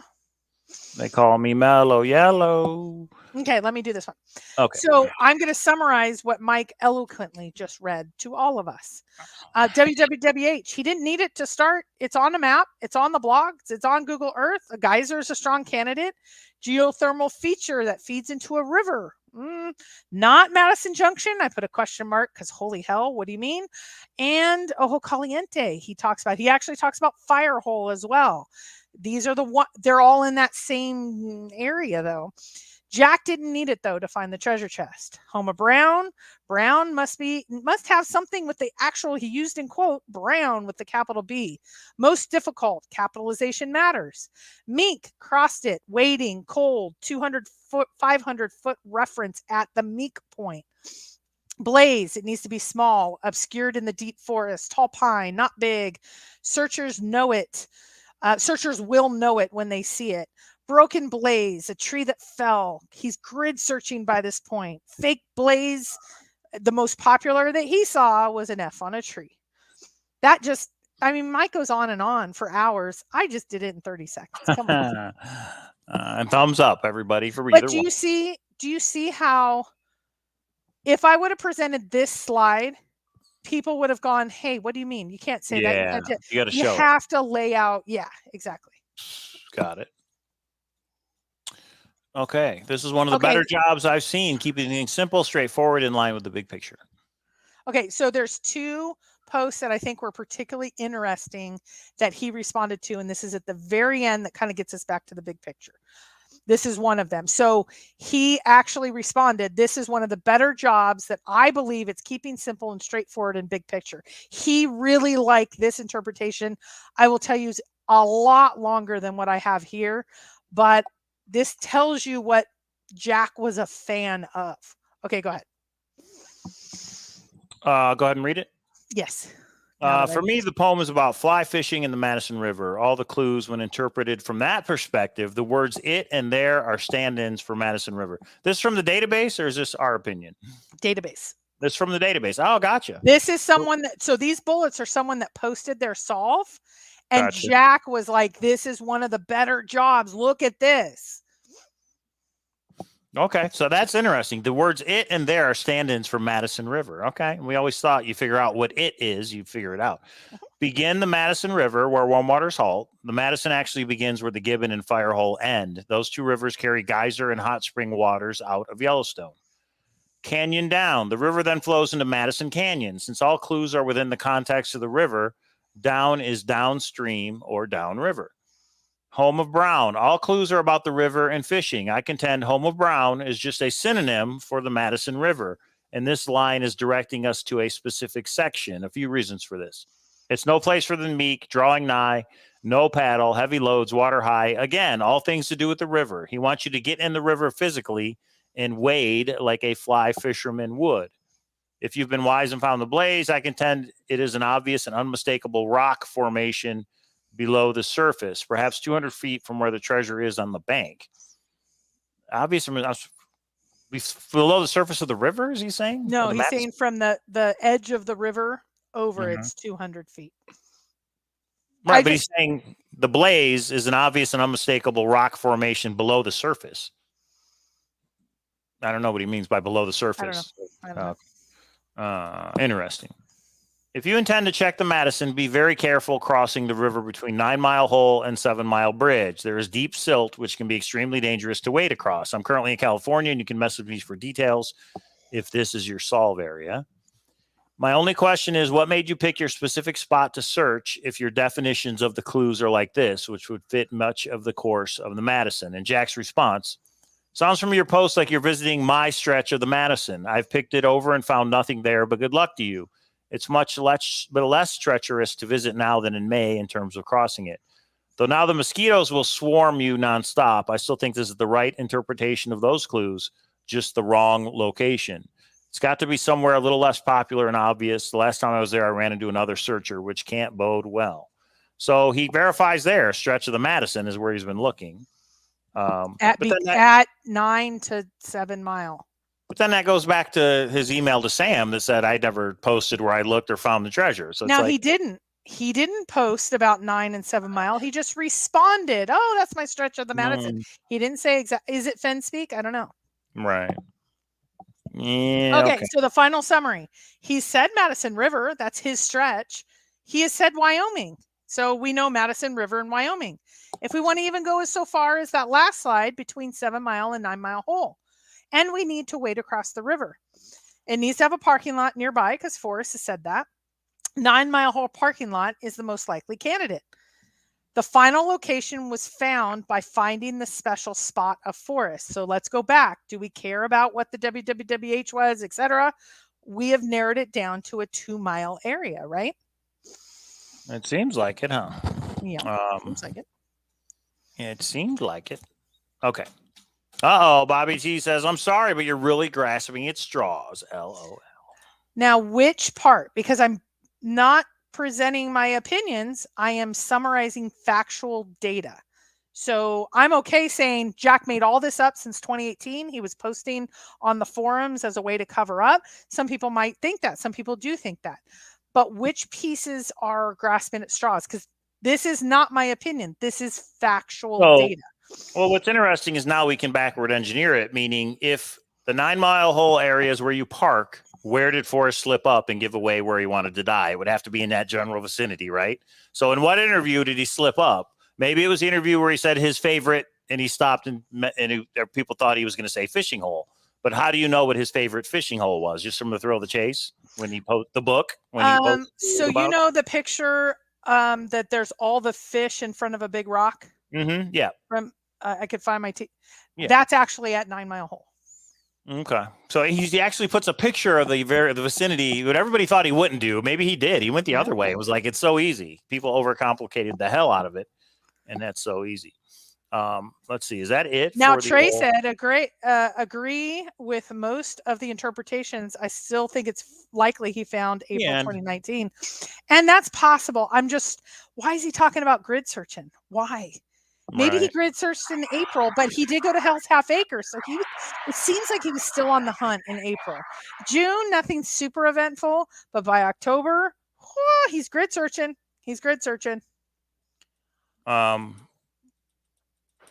Yeah, that makes you think. It could have been 9 Mile Hole all along. I mean, the most talked about obvious place is where it was all this time. I don't know. Blows my mind if that's what it was, but I could see it though. People overcomplicate things so much. I could see it. Like, and what did Forrest say is going to happen when the solve comes out? Why didn't I think of that? It was so easy. Yeah. Why couldn't I think of that? Yeah. Nice. And there it is, everybody. Did we just case close it? Did we case close the Thrill of the Chase? What do you think? No. Never, not in this hunt and that's what somebody said is you can't rule out fire hole. Like I'm leaning towards 9 Mile Hole because there's scientific evidence coming out and things like that. But Is it 100%? No, we don't have 100% until, and when Jack says it, I don't know. Court documents I'm good with. And I don't think any of the lawsuits are going to see the light of day to make him say it. So I think here is one thing. Let me ask you 250 people a question. Do you believe in the park at the Madison or somewhere on the Madison in the park? Just say yes or no. Say it again. Do you believe in the park on the Madison? Because that's basically, like Shannon said, a 10-inch square, right? Or a 10-mile square. If it's a yes, if it's Madison and it's in the park, we have gotten a general area that we have been wanting for so long. So, but if we can't even agree on that, okay, so let me just read as we go. Yes, no, no, no, yes, yes, no, no, no, nope, no. Okay, so in my opinion, I want to hear from you. Maybe put it in the comment section or in the chat. Do you believe that Jack was just being was he lying as the Condor? Was he trying to throw people off track? To me, it seems like he was still trying to get information. He was trying to kind of preach. He seems like that. He kind of is I hate to say the pompous millennial, but that seems his personality. So he was kind of teaching, but he was also trying to get additional information to figure this out at the end. So what was it? Why would he lie so much? I mean, that means he would have to lie about so much. I don't know.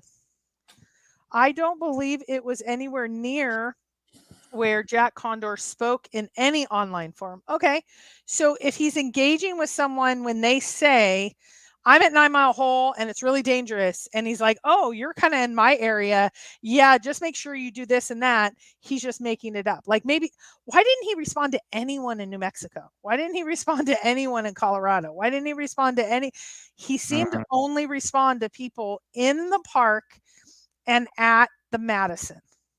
And maybe it was a concerted, he knew he was going to find it. He needed to start covering up 3 years before he found it, or 2 years before he found it. So he did a massive cover up for 2 years. Maybe. I'm going Occam's razor. I don't know. Because the Condor is not Jack 100%. And I didn't go over that in detail. I think, yeah. Go ahead. This is incredibly frustrating, Chasey Indy says. Fenn gave Marty the double omegas on Scrapbook 50, and Marty was searching 7 Mile Bridge to 9 Mile and Jack following.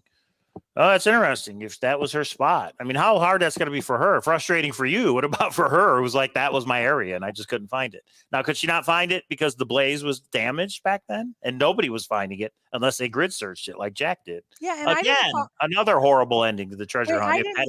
And I always knew her. She was very, very vocal about being in Hebden. I didn't even know she was in 7 to 9 Mile Hole. I would love, maybe I'll reach out to her because we talked years ago, if we could lay out, but one comment that this is what she was doing, I want to see it really laid out. It would be awesome to know, because if all that's the case, I know that there was one comment in the database that said something about digging gypsy. There was one comment.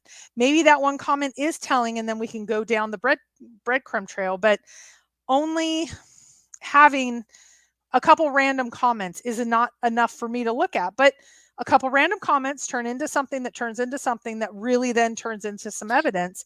I'm okay with that. But right now, the frustrating part to me is a lot of random comments. I know this for sure. Here's the, there's proof. There's proof. The frustrating part to me is I need more evidence than that.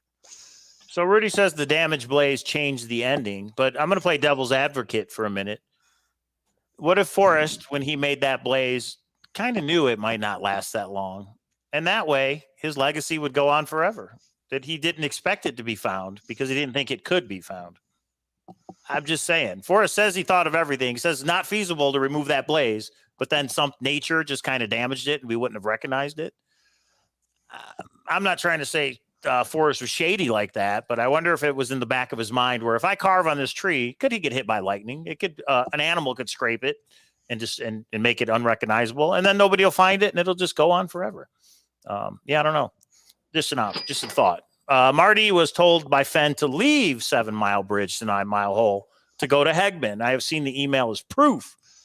Well, but that doesn't mean the treasure wasn't there. I get it. Like if Forrest told her, you should search over here. Does he explicitly say the treasure is not between 7 Mile Bridge and 9 Mile Hole? Or did he just say, go search somewhere else? That's what I would like to know. Because if he didn't say the treasure is not there specifically, he's not lying about anything. He just told her. It's just like when he told K-Pro, you should come down to New Mexico. Or didn't he tell you, you should search New Mexico? And you think, oh, it's in New he Mexico. asked me, why did I ever not search New Mexico? And I'm like, I've never had a solve there. And he's like, why don't you find one? I actually think he wanted to, because he's like, we've never met because you've always gone up north. And I think it was actually just to meet up and be able to say hello. And it was during the Jamie crisis, and then all that happened. So yeah, I think it is interesting and there's a lot of shenanigans on the backside of why, and if you knew the timing of what was happening with Dig and Gypsy and some other things, why he I think it would be incredibly interesting if really nasty shenanigans were happening and Forrest took a searcher from the actual location and drove her away from the actual treasure chest. I'm not going that far until I actually see the evidence, but that's the allegations. And I find that incredibly intriguing. And this is what Stuck in Chase Landia says. But Forrest would never purposely tell someone to search somewhere else if they were in the right spot. I don't know that. Maybe Forrest is like, you email me every single day over and over and over again. You know, maybe he got upset with somebody, and I don't know Marty, and I don't know what their conversations were or anything else. So I'm only guessing. But when Forrest says, you know, read the poem and all that, it's almost like, you're going to ask me or try and get a hint out of me. I'm going to tell you something wrong. I'm going to tell you to go search somewhere else. And I don't know. But Indy saw the email. It's true. Indy, for me, and I know Indy well, you guys know I know Indy well, sometimes she reads something and interprets it differently than I do. Her interpretation's not wrong. My interpretation's not wrong, but we see factual evidence. It's called the perceptual lens. We see it through our own perception. So that is why I am fine saying I would love to see that and use that as a rabbit hole, because I actually think maybe that is why Matt is investigating, but I don't know Matt's investigating. I've heard it third hand. Toby did a show on, if you see something direct or you experience directly, it's 100%. But every time you go once removed, it's like the game telephone. If I hear it from someone, there's sources that only talk to Mike. When Mike says it to me, now it's at 90%. I trust him because he's a good guy. But then the source, turd source, it goes down to 70%. Then turd source heard it from someone. They didn't talk to Jack directly. That goes to 50%. Then that turd source's friend heard it from Jack, supposedly. It goes down to 30%, and it goes from there. When I hear that it was an email between Forrest and Dig and Gypsy that then went to Indy, that then she is summarizing, I don't put that at 0.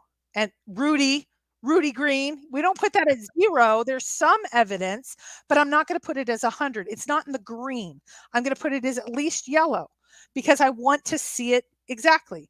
And Indy is super smart, and I want to see what she's seen to see if I've interpreted the same. Okay, go ahead. I've pontificated. I apologize. Stark just wants me to point out, as I said before, if we were given months to reach consensus on where warm waters halt before the chase had ended, in order for our species to survive, people would never agree. And even when we have the right solution, 100%, people are still never going to agree. What we're talking about now is, would Forrest intentionally mislead someone to go away from the treasure chest? I got to say, yeah. Meaning he says, I've never told anybody anything to get them closer. So when he says you should come to New Mexico and search, that has nothing to do with the treasure chest. That has anything to do with meeting you. Now, why would he tell Marty you should go search Hegman? Maybe because I don't know, but maybe there's like, so much past. I know enough. I don't want to know. There's so much history and personal stuff that it could be. Carrie says, I'm going to make Indy explode. No, Indy calls me out. I'm going to call her out, not in a personal, nasty way. I'm going to call it out in I just want to see it. If that's what we do. Just sent it. Who did you send it to, Indy? You send it to me or Christy? Are we supposed to show it? What did you send? That's what I want to know. Oh, wait, I got all kinds of messages. This is comic book related. And Zozo, I'll send you the link to the video of the comic books. Okay. Steve Buckle says, tell Lori I love her. There's a reason why, but all I can say, the dude is missing D on the sign. F is praying for D's holy Cowlazars. Steve Buckle, I know that means something, and I think it's awesome. Shiloh live, Shiloh live, Shiloh live. Zoom. Okay, BRC. Where is Shiloh? I don't know. It's not in the green. I don't see it yet. Okay, and there it is, everybody. So there's a lot of what you believe. Do you believe Jack was Condor too? If you do, he posted a lot of stuff about the Madison between 9 Mile Hole and 7 Mile Bridge. Yeah, but then Forrest told a searcher to not search there. I don't know. So here's the emails that, and we can post them somewhere if that's okay. It's not mine to post. So here's what I was sent. Go ahead, Mike. There's something we'll talk. There's something we'll talk about off air, because there's something recently we talked about that I think we should share, but that I got from somebody else that you already knew about. Right, but is that okay? Do you have their permission? Yeah, that's why they sent it to me, I think. But I will verify it, and we'll talk about it next Monday. Okay. But yeah, I will talk to them to verify it's cool. Okay. So, but it does go to this point. So yeah. So Forrest asked Marty, exactly where did you find them at 9 Mile Hole? Did you follow the creek to the source high up on the mountain, or where? Are you still up where you found them? I don't know what the them is.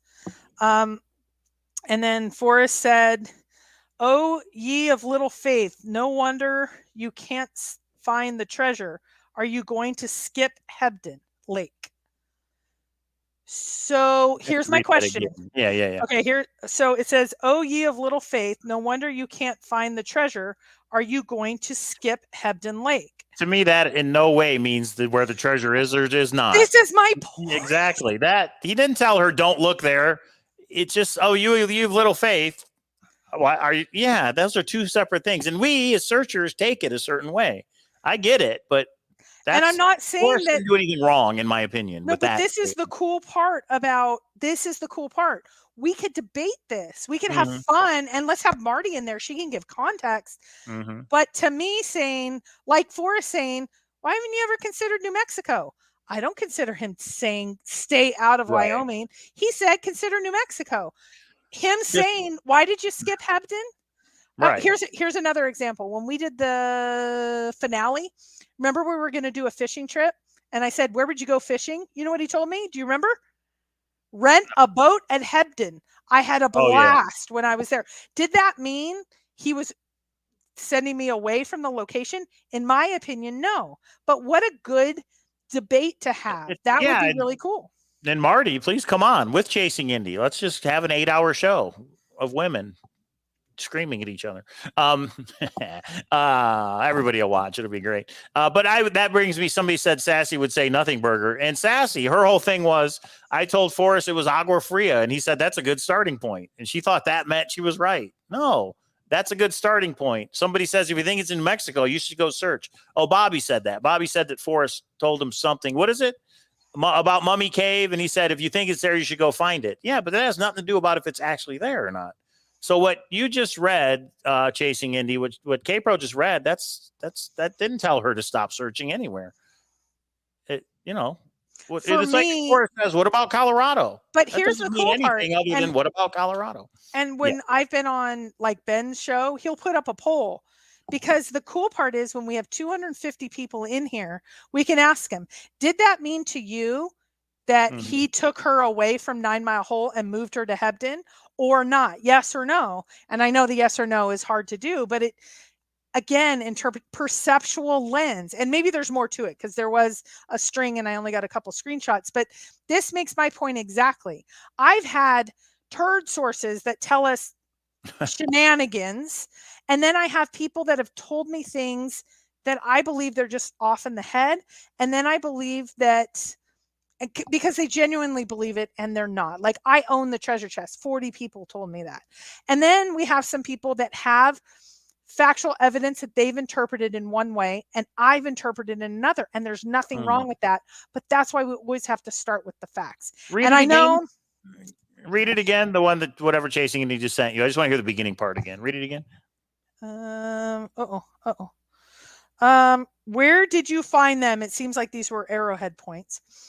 Where did you find them at 9 Mile Hole? Did you follow the creek to the source high up on the mountain, or where? Are you still up there when you found them? Are you still up where you found them? Okay, that was the first one. The second one, and I guess this is the one that took her to a different place, or she believes took her away from 9 Mile. Oh, ye of little faith, no wonder you can't find the treasure. Are you going to skip Hebden Lake?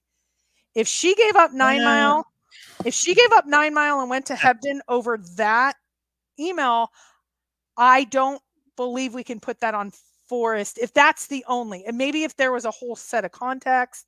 Sounds to me like maybe he's playing with her. They used to play back and forth. But Chasing Indy says this. My point is that Jack was following Marty because of Scrapbook 50. What is Scrapbook 50? We'd have to look that up.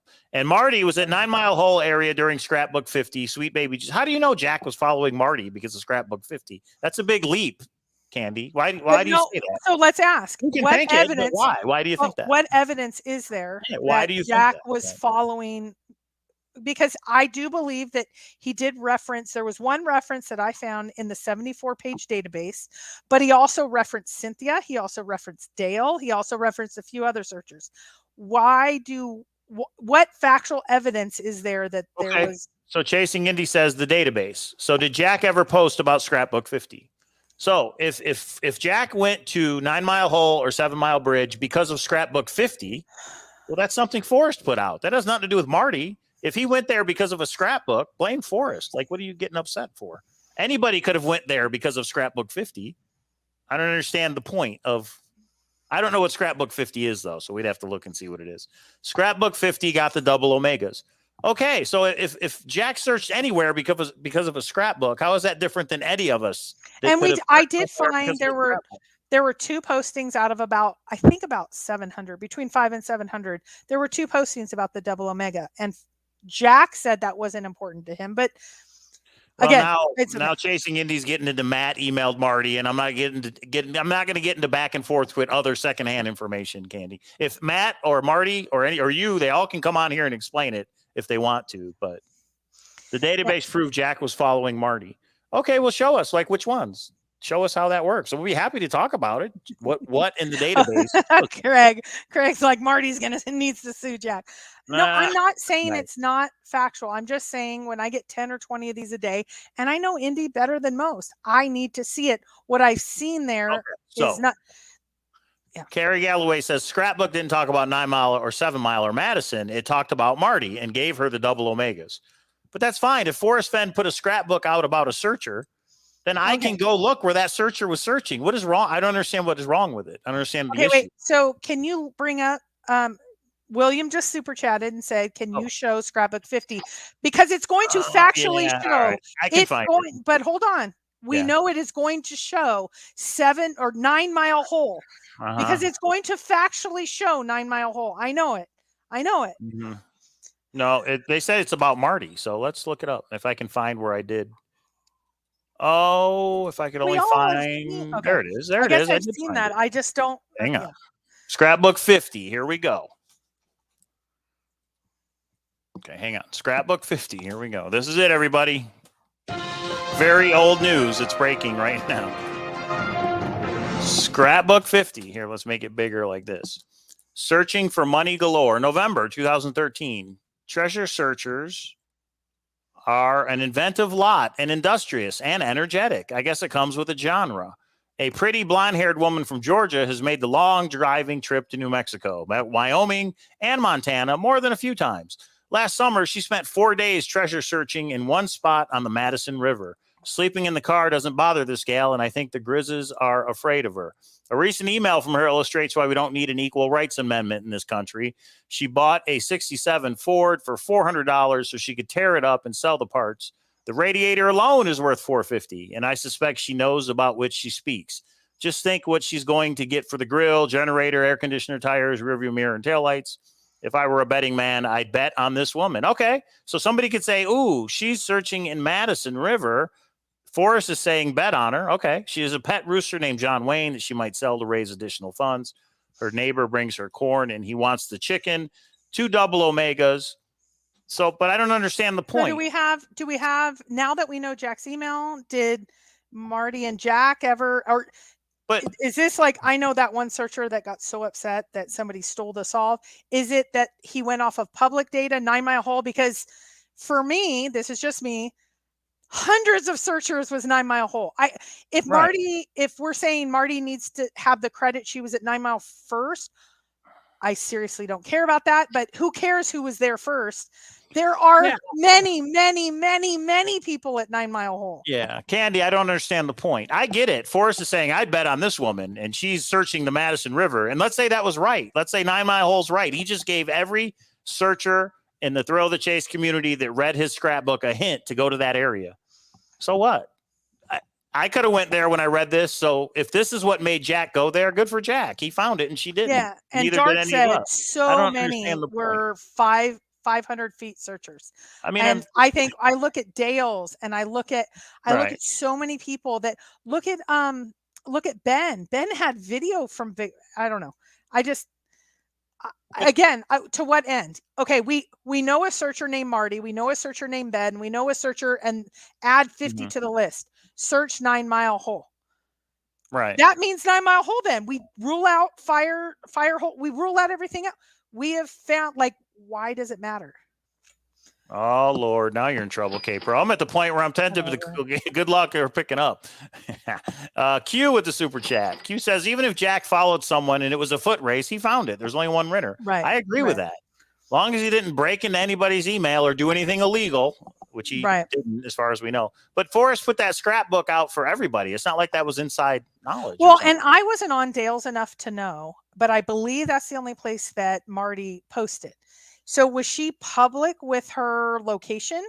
Because if I was searching 9 Mile Hole and Forrest put out, I'm on the Madison, I wouldn't have been as, I don't know. Maybe he discussed it with her. I don't know. I'm just saying, yes, okay. So if we're saying that Jack followed people that were on the same area of the Madison, yes, 100%, we're good.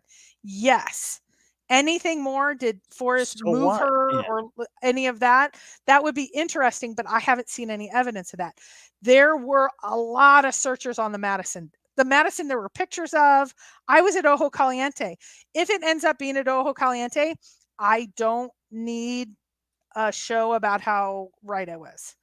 So Chasing Indy says, my point is that the summer of 2012, Marty was the 500-foot searcher. Okay. And that stretch of the Madison was 7 and I'm okay. Like, I can't prove that. I can't agree with you. No, but this is awesome because basically Indy is saying she 100% believes in 9 Mile Hole.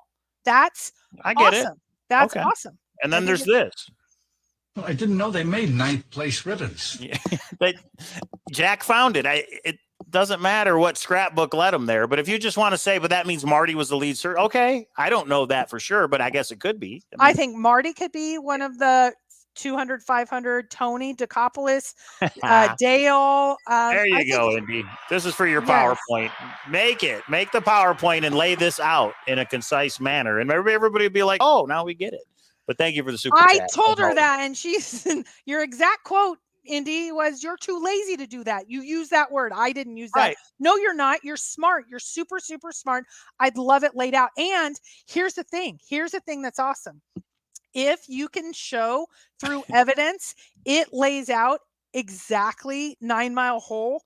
That is more evidence. It's 9 Mile Hole. We're not going to talk about Ojo Caliente or Fire Hole or any of that anymore. Hebden, we are going to focus on that even more. So I think if that could be laid out, it would be awesome, awesome, awesome to see. You know what I say? Just like Bobby says, I look at it the other way. The scrapbook's being interpreted wrong. I think it just means that Forrest was pointing out that Marty is a determined searcher, not that she's looking in the right area. Forrest messed with people. That's all I can say. Do you remember when he brought her up? Messed with people. Do you remember when he brought her up at our, like, he's like, there's a woman right now. We knew it was Marty who had pneumonia and he knew she was dedicated to search. She was a boots on the ground, had fun with her sisters. Like, I think she depicted, like Cynthia, exactly the type of person that he wanted to find the chest. No offense to Jack. It wasn't some flatlander from Michigan that went out one time and now is back to whatever he's doing.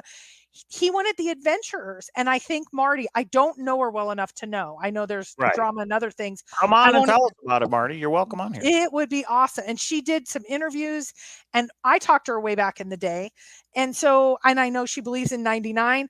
You know what? Where Forrest puts that little X on 99 sure does look like the Madison, in my opinion. But it's how does it look like the Madison? The shape or something? Oh, it goes like this. Look at it. Oh, no, really? But it's subjective. I almost put it in this one, but I wanted to focus on white only and not yellow. K-Pro. Oops, sorry. I hit the wrong one. K-Pro, after the show, will you be down to work on the PowerPoint together? I'm telling you, this is important, very important to the solution.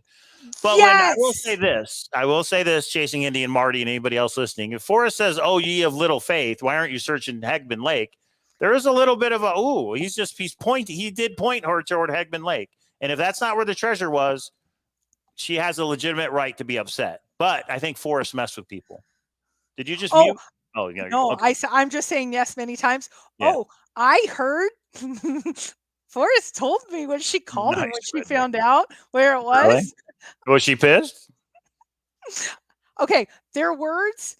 Not only monetization, at a whole different level we would lose if we said them. And good on you. If you felt upset, right? I could have said, "Forrest, why'd you lead me back down to New Mexico?" I heard the word she used. Good on you. Sailor talk. That's sailor talk. Look at this. We have our GPS source who sent Forrest a solution, and the next day a scrapbook comes out that says Tasuki ate mushrooms and got sick. He didn't know the rules. Forrest was messing. But think about it this way, K-Pro. Forrest was messing with that searcher. GPS is total BS. But this person emails him and has the 8s in the numbers. So Forrest puts out a scrapbook that makes it sound as if he's telling him, "You didn't know the rules. You ate mushrooms. Don't use the 8." Oh, wait. So, okay. Yeah. So since he messed with people, this guy felt, I saw the video of Jack actually finding that has it, nothing to and do with I'm going to mess with you. No, my point is because he got messed with, he thinks he can mess with us. That's my point. No, that's what made him think he was right. That makes Forrest made him think he was correct. No, did he see a video of Jack finding it? I don't know. He's a turd. He says he did. Turd. Show us the video then. Oh, I didn't save it. You're a flat out liar. All right, wait a minute. What is this? What about the quote from Condor 2 about page 99 and seeing something on his computer screen when he turned it? I have no idea what that is. Lisa, if you have that, send it to me. We don't know what that is. I don't know what that would be awesome. What F said to that searcher was skip Hegman Lake. Skippy. Come on. Yeah, I don't know about that. No, here's the thing. People. You know what? Okay. So I am going to say something that I probably might get in trouble for, and I don't care. Marty came to me and said, "Have you ever asked Forrest if the illustrations matter?" I focus on page 99, and I'll show these. I'll have to find them.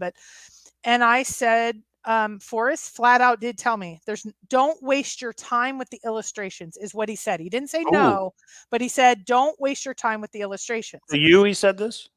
Yes. Okay. And I went back to Marty, and Marty said something like, "Do you want to team up and try to figure this out?" And I went to Forrest and I said, "I've been burned. I don't know individual people. What do you think?" And he did say to me, "Please do not." Please do not what? Partner up with Marty. Oh, gotcha. And I always wondered, is that because she's close, or is because other things that I know about in the hunt? And he said, "Do I need to tell you more?" And I said, "I would prefer not." Right. That's good enough. And I went back to Marty and I said, "I don't believe in 99. I know you do, so I don't think we would match up or whatever." I didn't want to, things were already set. So if she was on the right track, and if it was page 99, and if all this, did he lead me astray? I don't know. I don't even get into that deep of thought about it. Let me make this blanket statement. Nothing in particular, but a blanket statement, and see how you react, K-Pro. Okay. Would you say Forrest Fenn did not want certain searchers to find the treasure chest? Yes. 100%, right? 100%. Forrest did not 100%. want certain. We have a searchers to FOIA that find the says treasure it. chest. We have a FOIA that says Right, and we if- may have to share that. That's what I was talking about. Next Monday, I think maybe we share that email. we I have think a lot of FOIA that people would says be if this particular searcher found it, Yellowstone Park, take it from him and return it to me. He is not allowed to have it. And that's horrible. You don't do a treasure hunt where you say that person's not allowed to find it. That's crazy. What? No, I understand. Is there reasons? In other words, if somebody's crazy, but they figured out your poem and actually found it, your poem says, I give you title to the gold if you find it. You can't say, I don't like that person. Okay, let me ask you a question. And I'm going to use an extreme that does not fit this particular situation. Yeah. Let's say you did a treasure hunt for $1 million and someone abducted Chris. I got it. He found it. And he has your son. Right. I'm just using the extreme because it's not this situation at all. Yeah, you're right. Okay, I guess I can see it that way. If somebody doesn't play by the rules or somebody does something illegal, I could see them like that person's not getting it if I can help it. Yeah, I guess I get that. Yeah. Okay. No, I don't know. But it's so okay. I like that, Falcon. Cowboy logic and play. I like that. But here's the thing. Forrest didn't anticipate any of this. Let's say it was Paco.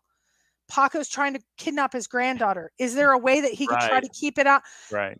I don't agree with it because it just should be I'm an interested observer. But there's so much a human element to it. And it makes it go, wait, this is someone that has brought harm in my life. Like I don't agree with it, but maybe I understand the logic a little bit. So we know Ryan. Ryan says that FOIA is findable online. The email doesn't look like it was actually from Forrest. Double check your assumptions before getting deep into that email. All right, we'll take a look at the email again, but I think we should show it on next Monday's show. Let the community decide. But I wonder why you say, email me if you want, Ryan. Why do you say you don't think it was from Forrest? There was a part of that FOIA that seemed to be representing someone as Forrest that Forrest had to say, that's not me. Oh, there were such shenanigans. Oh, okay. Yeah. That's interesting. Okay. Yeah, Trey says the same thing. I don't think that FOIA was okay. That's interesting. I didn't know that part. So let's talk about it on next Monday's show. That'll be interesting. But philosophically thinking, let's say it was even PowerPoint. If you think about that, let's say you are a treasure hunt creator. Like Randy Pish will say. Yeah. Right. Like if someone brings you harm, sues you, like I have said, if you've tried to sue me or our LLC, you are not allowed on Thor. Right. Got it. Period. Right. Some people think that's unfair. They had a bad moment. They tried to sue you, but I get the right to say that. Now, does Forrest need to say it up front? I can disqualify different people based on XYZ. Or if you try to kill him, if you try to kill his family, if you try to do things if you do anything illegal, if you do anything illegal, right, then you're disqualified. It's a situation we have not had before. Right. If you show up at his gate and don't leave when he asks you to, I mean, he might be like, I don't want that person to find it. That guy doesn't, is. And again, I'm not saying within the rules of a normal treasure hunt. Maybe that's the way to put it. Not acting within the rules, the unspoken rules of etiquette for a treasure hunt. You don't go to a treasure creator's house unless you're invited. Because I'm not talking about that particular person. Think about this. If you call and tell me you're going to commit suicide, you're automatically disqualified because Forrest got at least a dozen of those calls. Right. And that was it. If you ask for a hint, if you this, if you that. Now, part of it's on Forrest, but Redneck what if he Express just doesn't like you? And that's when Forrest can pick and choose. That is exactly correct. If he just doesn't like you, he can say to somebody, if you find him with the chest, take it and give it back to me because I don't like that person. That's true. In other words, Forrest is the one who comes up with a justifiable reason, not us. We may not understand it. It's Forrest treasure hunt. That's why I always said Forrest has the right to go and retrieve it. But Forrest he didn't say that up front. If this person finds it, no, he doesn't get it. You give it back to me. But I need to know up front what I'm signing up for. So if Forrest said, but the hunt changed as it went on. It changed. Now Forrest that we have precedent, Forrest couldn't have known the precedent that was set. So now we're at a point that the next major hunt creator, and I think there's going to be a major hunt creator, I think they need to put some disclaimers.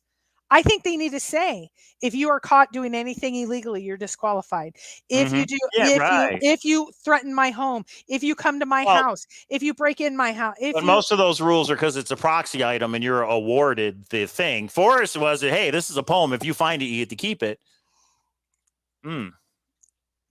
Right, he didn't, yeah, and that that's email why we need to talk about now. That brings up a couple interesting points. Even when you said, I think it's okay if he goes and collects it back. I think in his case, it might have been okay. I think it would have been an interesting discussion in the courts. I think it was okay because nobody could have anticipated the absolute crazy people. But now that, let's say the next guy comes out tomorrow and says, I have $1 million treasure hunt and leaves no ground rules. I think they have enough precedent to make themselves liable if they don't lay out some ground rules. I think Forrest was just go get it. But then he discussed, he bear load. He was just going to leave that out there. And he said, one day I hope I just go to it and it's empty. But I think so many people hit him up with legal questions. He's like, oh, I'm not getting into all this. Well, look at Blackbeard. Blackbeard would only go on channels that agreed to say nothing bad about him and ask no hard questions. I think there's red flags now that we have had issues that maybe weren't there before. So, yeah. Anyway.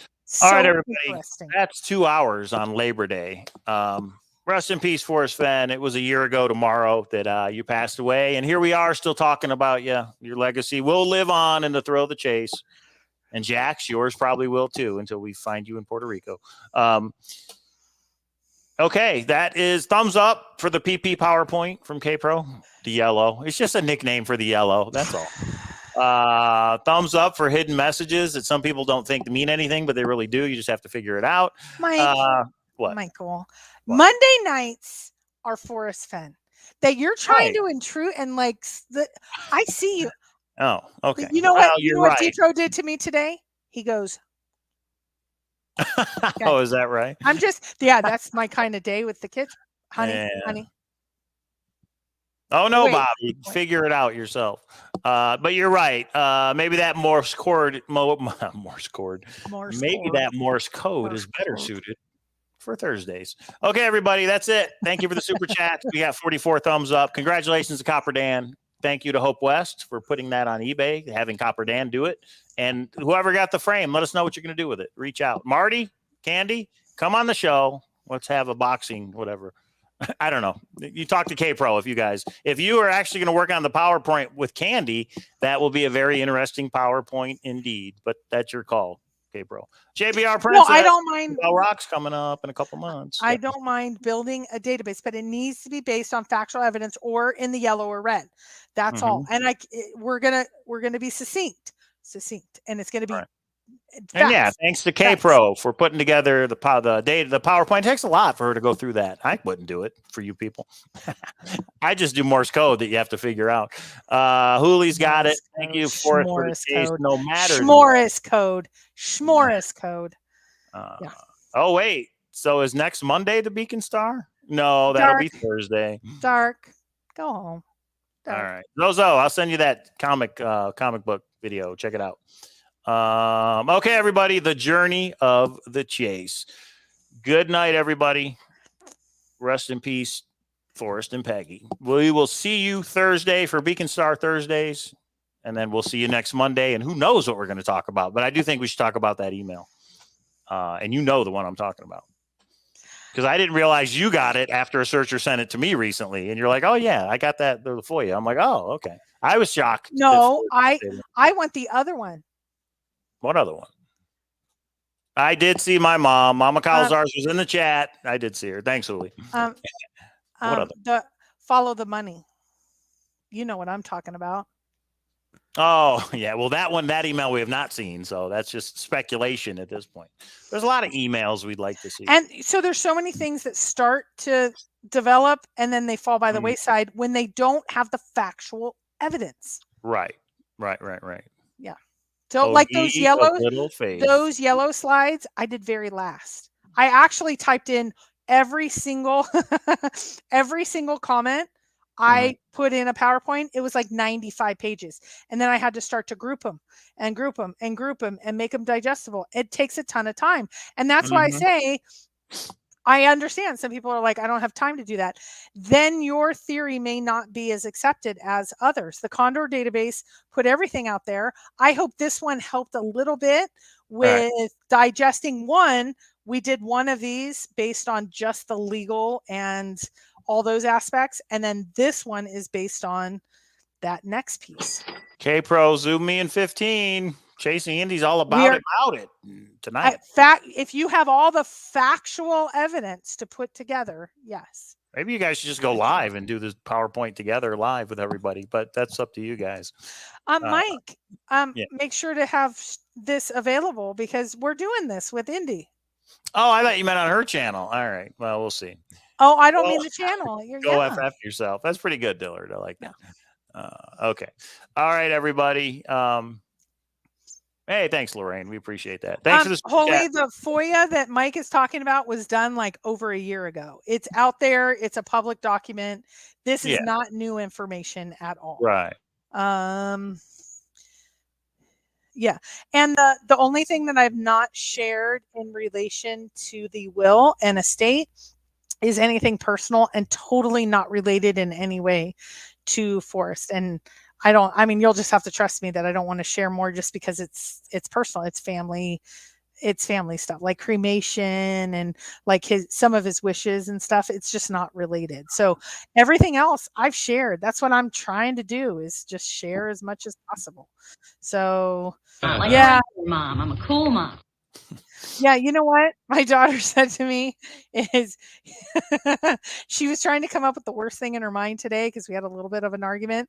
And she's like, "You're not a cool mom. I don't care what that clip says on the soundboard." That was the worst. And I said, that right? You know what I said? Sometimes you can't be the cool mom. You have to be a parent that's respected. And I'm trying to make you a good person for one day. And she wasn't having it. Oh, she wasn't having it. Well, Mike, did I do good, Daddy? I would take 8 boys more than one girl. You know what is so ironic is Mike has to deal with my spaghetti bowl of emotions, and my daughter's is times 10. And Mike, you're so much more patient. I want to throw out to anyone that has stepdads out there, the ones that say you're not my dad, and they put in the time and they put in the patience and they put in. God love you, Mike. I don't know why you are not running from me. We and your boy, everybody was together. Do you want to tell the Chris story? Can we tell the Chris story? About which one? Evelyn? Well, what? Yeah, go ahead. But okay, Chris is like the little. I think he's the Don Juan. He's very, very confident. He's the older of Mike's 2 kids, and he went over. He's 10. He went over to a 13-year-old girl and he's like, "Hey, I need to talk to you." Yeah. Okay. Yeah. And then he was like, "Hey, I want you to know I like you." And then he came back to the group of kids. There's about a dozen of them. And it said, "Hey, everybody, I let her know I like her."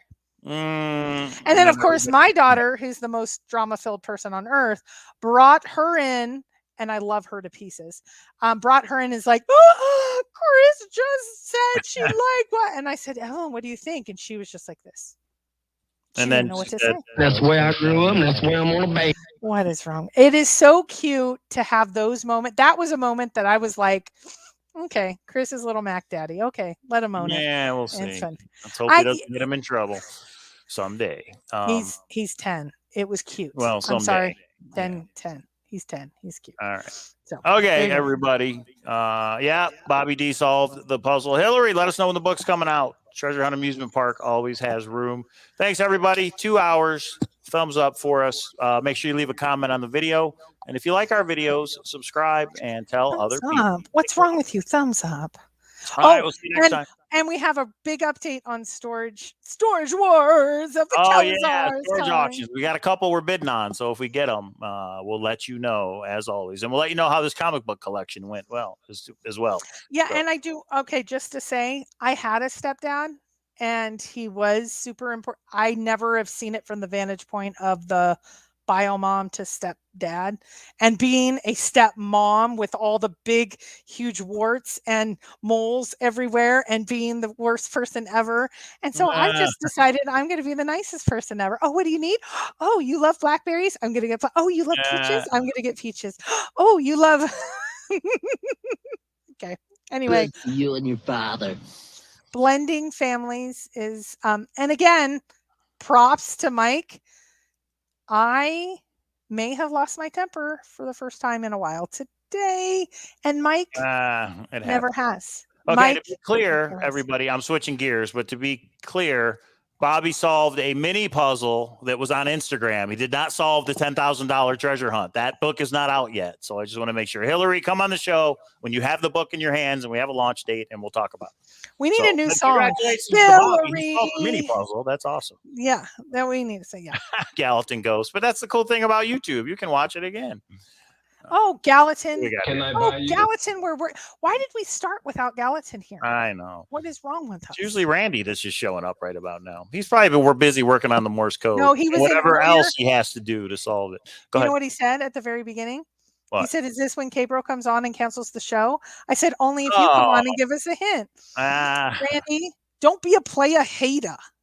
There you go. Here. What do you guys want to see next week, guys?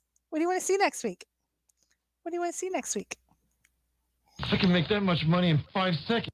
That's what we say about our storage units. And you know what? I'm going to be traveling. I'm traveling and away from my family. And so I'm going to have a lot of time that I haven't had a lot of time. And I haven't been keeping up on the blogs.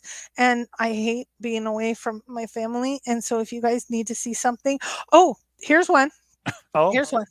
What, that book? Oh, you got to return it, right? No, December. So this is the next. December. This is the next.